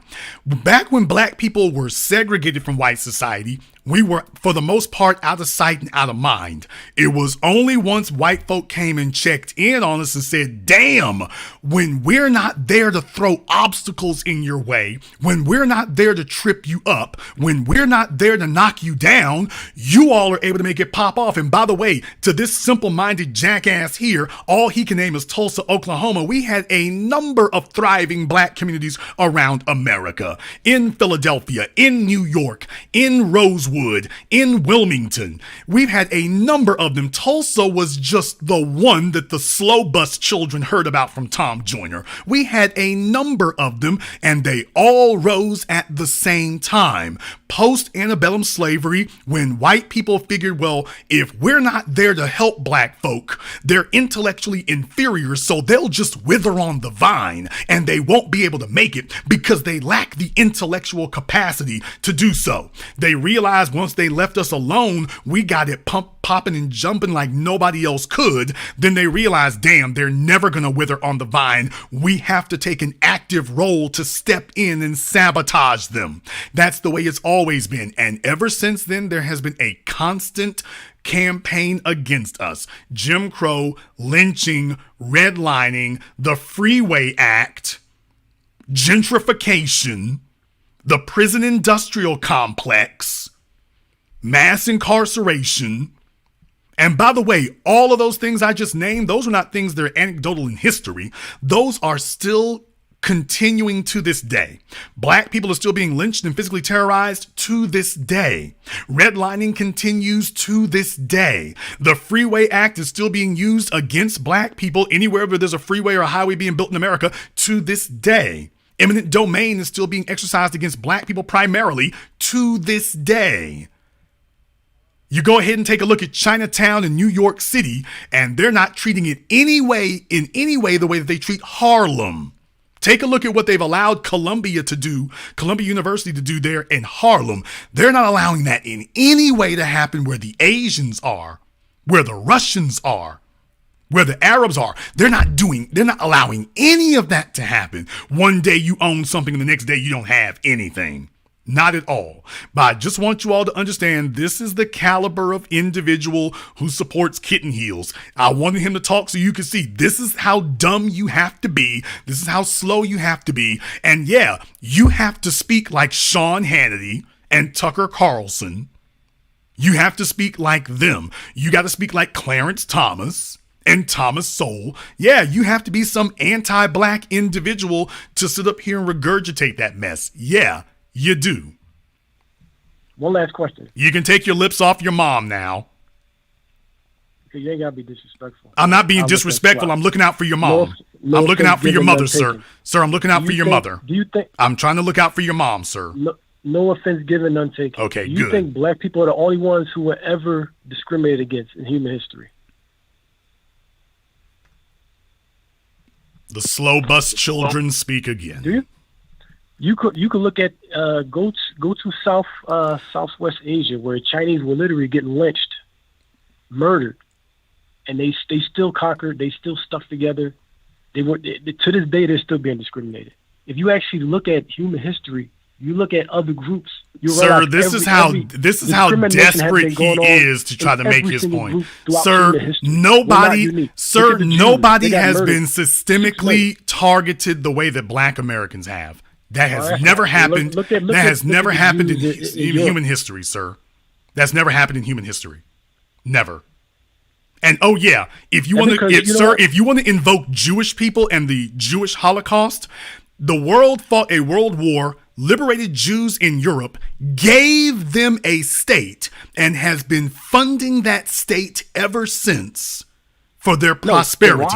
There is no equivalent in black society to what happened with Jewish people. They don't like. Sir, you just destroyed your own point. You just destroyed your own. You just destroyed your own point. You have already just destroyed your own point. This is how silly they have to be. He destroyed his own point. He thought he was going to say something really super slick. What it really shows is how ignorant of history and facts they are. Sir, go and get some. Sir, go get some. Here's what I want for you to do. Go get some breast milk from your mom and call it an evening. But you're not telling your viewers the whole truth. Sir, we already gave the truth. You're the guy who just doesn't know. Go watch Sesame Street or something more on your level. Okay. Go watch Sesame Street or something on your level. But yes, he's just regurgitating alt-right white supremacist ideology. Yeah. But by the way, if you do want to bring up Jewish people, take a look at what was done for them. They fought a war to liberate them from physical violence and oppression. They fought a war specifically to liberate them from that. Once they got liberated from it, they got all kinds of protections. They got all kinds of resources that they continue to receive to this day. And he's trying to make a comparison between them and us. No, this is how ignorant and unknowledgeable of the facts you have to be. He's just making this up as he goes along. Ain't nobody else. Black folk ain't being discriminated against no more than nobody else right there. It ain't like that right there. How do you figure that? Sean Hannity told me. I believe in Sean Hannity told me that right there. Sean Hannity told me that. Yeah, Sean Hannity told me that right there. So just understand, if you are listening to these kind of guys, yeah, that's what you have to do. You have to be like them. You have to be brainless. You have to have selective knowledge about anything. You have to have huge gaps in what you know. You have to cite one or two things, and you have to be completely clueless about everything else. Everything that he just said, you notice everything he said got knocked down within a couple of seconds. And oh yeah, by the way, after I knocked down the 3 points that he made about stronger families, athletics, and economics, you notice he moved on from that. He didn't say anything that I said was wrong. He couldn't refute it. There wasn't anything I said in there that he could say was inaccurate or wrong. He just moved on. So just understand something. These guys who sit up here and say this stuff, if you want to know why it is that I'm bringing this up now, it is because this is a fight for the heart and the soul of black society and the future, whether or not we're going to have a new generation of Thomas Sowells, Clarence Thomases, Ward Connerlys. Are we going to have a new generation of those, or are we going to beat this back? Are we going to have a clear identity and clear image of who we are, or are we going to have a continuation of mass confusion?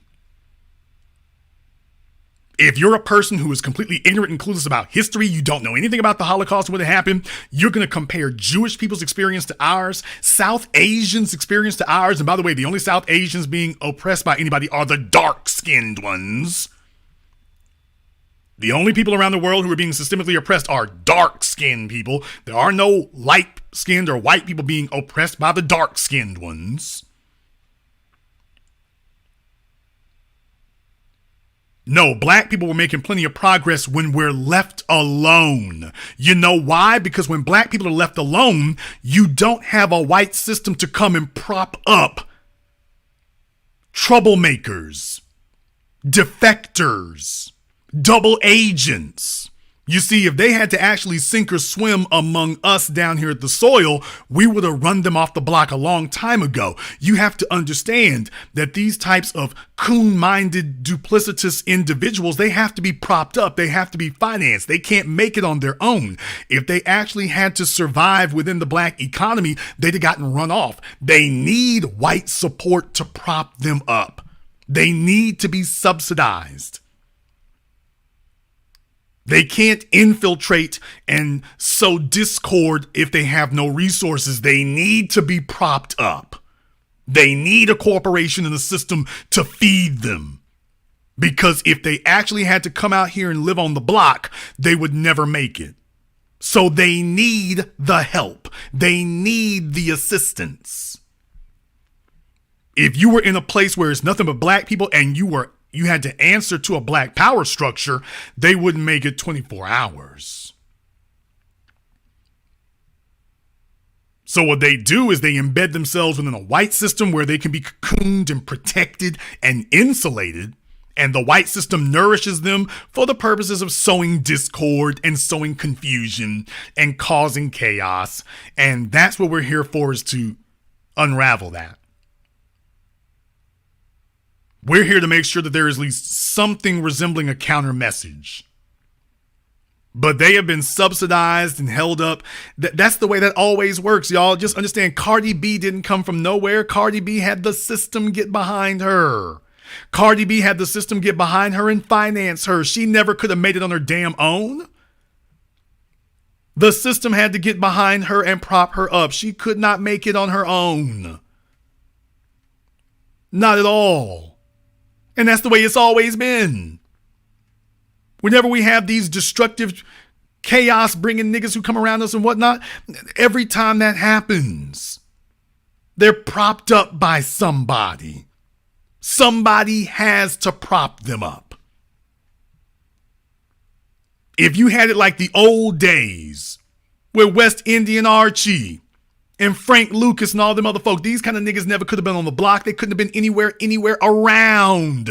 And black folk were thriving under Nicky Barnes. Remember, he bought the Apollo Theater. Black folk were eating. Black folk were doing better. Anytime that's happened, the Italian mafia was allowed to come in and do criminal stuff and get their people on their feet and whatnot. Black folk have continually had our feet knocked out from under us. Constantly had our feet knocked out from under us. But in situations where black folk are only answerable to other black people and only answer to other black people, there's a reason for that. There's a reason for that. You see, back in the days of Bumpy Johnson, we didn't have those problems. Back in the day when you were answerable to, when you had to answer to other black people, we didn't have those problems. When you were in a situation where if you open your mouth and you talk, you had to answer to other black people. We didn't have this going on back then. You didn't have white folk propping up people like this and protecting them. You didn't have protection.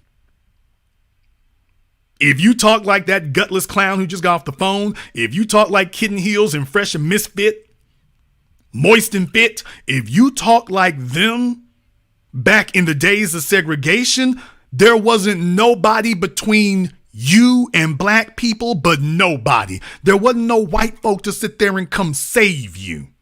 There wasn't no police to come save you, no sheriffs. You was gonna get the work quick, fast, in a hurry, and immediately. You know, the way that they do in Asian society, in Italian society, in Arab society. You know, there was nobody there to protect you. Black people are the only people who have constantly had meddling, infiltrators, and manipulation of our group. They put in these disruptors in our group and then they come protect them. They don't do that with other people. They don't put in people there to destabilize them and then come protect them. You go in the Italian community and try to destabilize, nigga, you on your own. And what happens to you is going to happen to you. In Asian society, same thing. Nigga, you disappear, ain't nobody seen nothing. You won't be given a soapbox as an Italian person to go in Italian society and go spit on Italian folk. You're not going to get a soapbox to do that. So just understand, these fellows who figure, well, I can say that, won't you? White daddy gonna come help me. I got white daddy to help me out here. Just understand, in the days of segregation, when white daddy wasn't around, black folk were thriving because we got the coons up off the block. We got the coons out of the neighborhood. Black folk were doing what they did. Yes, Marcus Garvey, the Nation of Islam. We can go down the list. Back when we were segregated and white folk kept on their side of the fence and kept on their side of the town, except to come spend money at us because we had all the good food and the good clubs. Except when white folk had to come on our side of town, even they acknowledged we had things better. Dr. Claude Anderson's talked about that. We had all the nicest stuff, the nicest nightclubs, the nicest restaurants. It was only when they came over and saw, damn, y'all niggas is doing good. Well, we're still the majority of the population, so we can go ahead and start sabotaging this. You can't keep that. No, we see what happens now if we leave you by yourselves. You're not going to implode. We had this fantasy in our heads that you were intellectually inferior and that you all would just implode on your own. But when we left you by yourselves, then that black elite was no longer having any obstacles in their way. That black elite was leading you where they needed you to go. Next thing you know, your businesses are thriving. Oscar Michaud, who pioneered four-walling, which black filmmakers like myself still have to use to this day. Oscar Michaud in the movie business. We can go down the list. Oh no, I ain't just talking about restaurants and dance clubs. We're talking about we pioneered a number of different things when we were segregated by ourselves. When they were in a situation where they were not overtly coming on our side of the tracks to throw up obstacles, except terrorism. By the way, they were still freely practicing domestic terrorism. But when we were left by ourselves, we got everybody on code. When we were left by ourselves, we got everybody on code. It wasn't until folks started screaming about it, when white folk came in talking about, okay, you need to be integrated, that all of a sudden it was no longer about black empowerment. It was about interracial sexual access. And what do you know? 70 years later, YouTube is promoting individuals who are championing what? Not black empowerment. They attack black empowerment, but they're big fans of interracial sexual access. What do you know? Oh, am I making that up? Am I putting words in their mouths? Becky Marisol Myling, am I putting words in their mouths? If black women don't do what you want, even though you're a feckless, broke bum and there's nothing to submit to, but go get you a white girl. Yeah, go try to get a white girl so she can laugh at you too. White women are the most demanding women on the planet. This pipe dream that you can't make it, you can't cut it with black women, but there's a white chick out there waiting for you. Okay. Myron tried that. Hell, his little Haitian buddy tried that. Both of them tried that. The white girls laughed at their asses. The white girls made fools of both of them. That was what happened with the great interracial sexual experiment with them. Let's be very, very clear. Black people, when left to our own devices, we have always got it popping. We always got it popping. We don't need to imitate or emulate white society. We need to overcome the obstacles that have been put in our way, in our path. We don't need to emulate them. They learned all those things from us. Medicine, art, bathing, hygiene. They learned all of that from us. They learned that from us. We don't need to learn anything from them. Even during this so-called pandemic, you see black people walking around with their masks on. Who do you see walking through the stores coughing? The white folk. The folks who identify with white folk. You see them walking around coughing everywhere y'all have been. Let me tell you right now, I've been to a couple of places there. I was scared to get in the damn elevator. I'm hearing the elevator come down and I'm hearing coughing before the damn doors have opened. I'm seeing the doors open. Everybody else is walking by me like John Candy with the Jamaican bobsled team in Cool Runnings. I'm still just standing there. I'm like, oh, I don't know if I want to do this. Oh, I don't know if I'm ready to get the Ronages yet. Wait a minute. I know what I was hearing before those doors opened. I don't know if I'm ready for that kind of action. Y'all have all seen it. If you've been to a shopping mall anywhere in America, they're coughing, they're sneezing, they're wiping their sniffles on their arms, on their sleeves. Black folk are sitting up here covering their mouths. These other folk are sitting up here is like, oh, free fire zone. I can see why it's spreading. I can see why it's spreading. Somebody said I should hit the stairs. I would have done it, but it's 30 flights up. I'm like, okay. Let me just wait a minute and let me get another elevator. One that comes without coughing. Let me see if I can get that. No, it's the same damn thing we see all the time. It's the same thing we see all the time. No, we're okay like we are. Black people have been maneuvered into a situation where you're only allowed to be quote unquote excellent if it serves white folk. So then you start talking about athletics where they can control it. But in the areas where we are free to do what we do, man, whether it's the classroom, the boardroom, politics, black people excel when there are no obstacles put in our way. When we're actually allowed to freely compete, we are the best doctors, the best dentists, the best professors. Shout out Neil deGrasse Tyson. Shout out Neil deGrasse Tyson. Yeah, I'm not sitting up here pulling this out of my damn ears. When we are allowed to compete and they don't throw obstacles in our way, when we're able to actually do that with no obstacles in the way, they know damn well we excel. They want you to just believe the only place we excel is quote unquote physically and in athletics. Hell no, we didn't build civilization because we're slouches in that. Abso-damn-lutely not. Abso-damn-lutely not.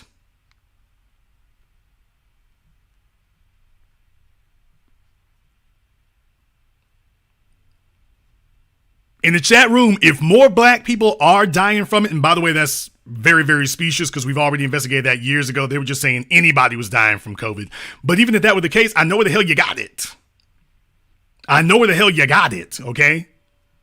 You're sitting there at the store and I'll be damned, Gilbert Grape is behind you, coughing their ass off. And you're just at ground zero. You all be careful out there. No, we're doing good. We're doing good.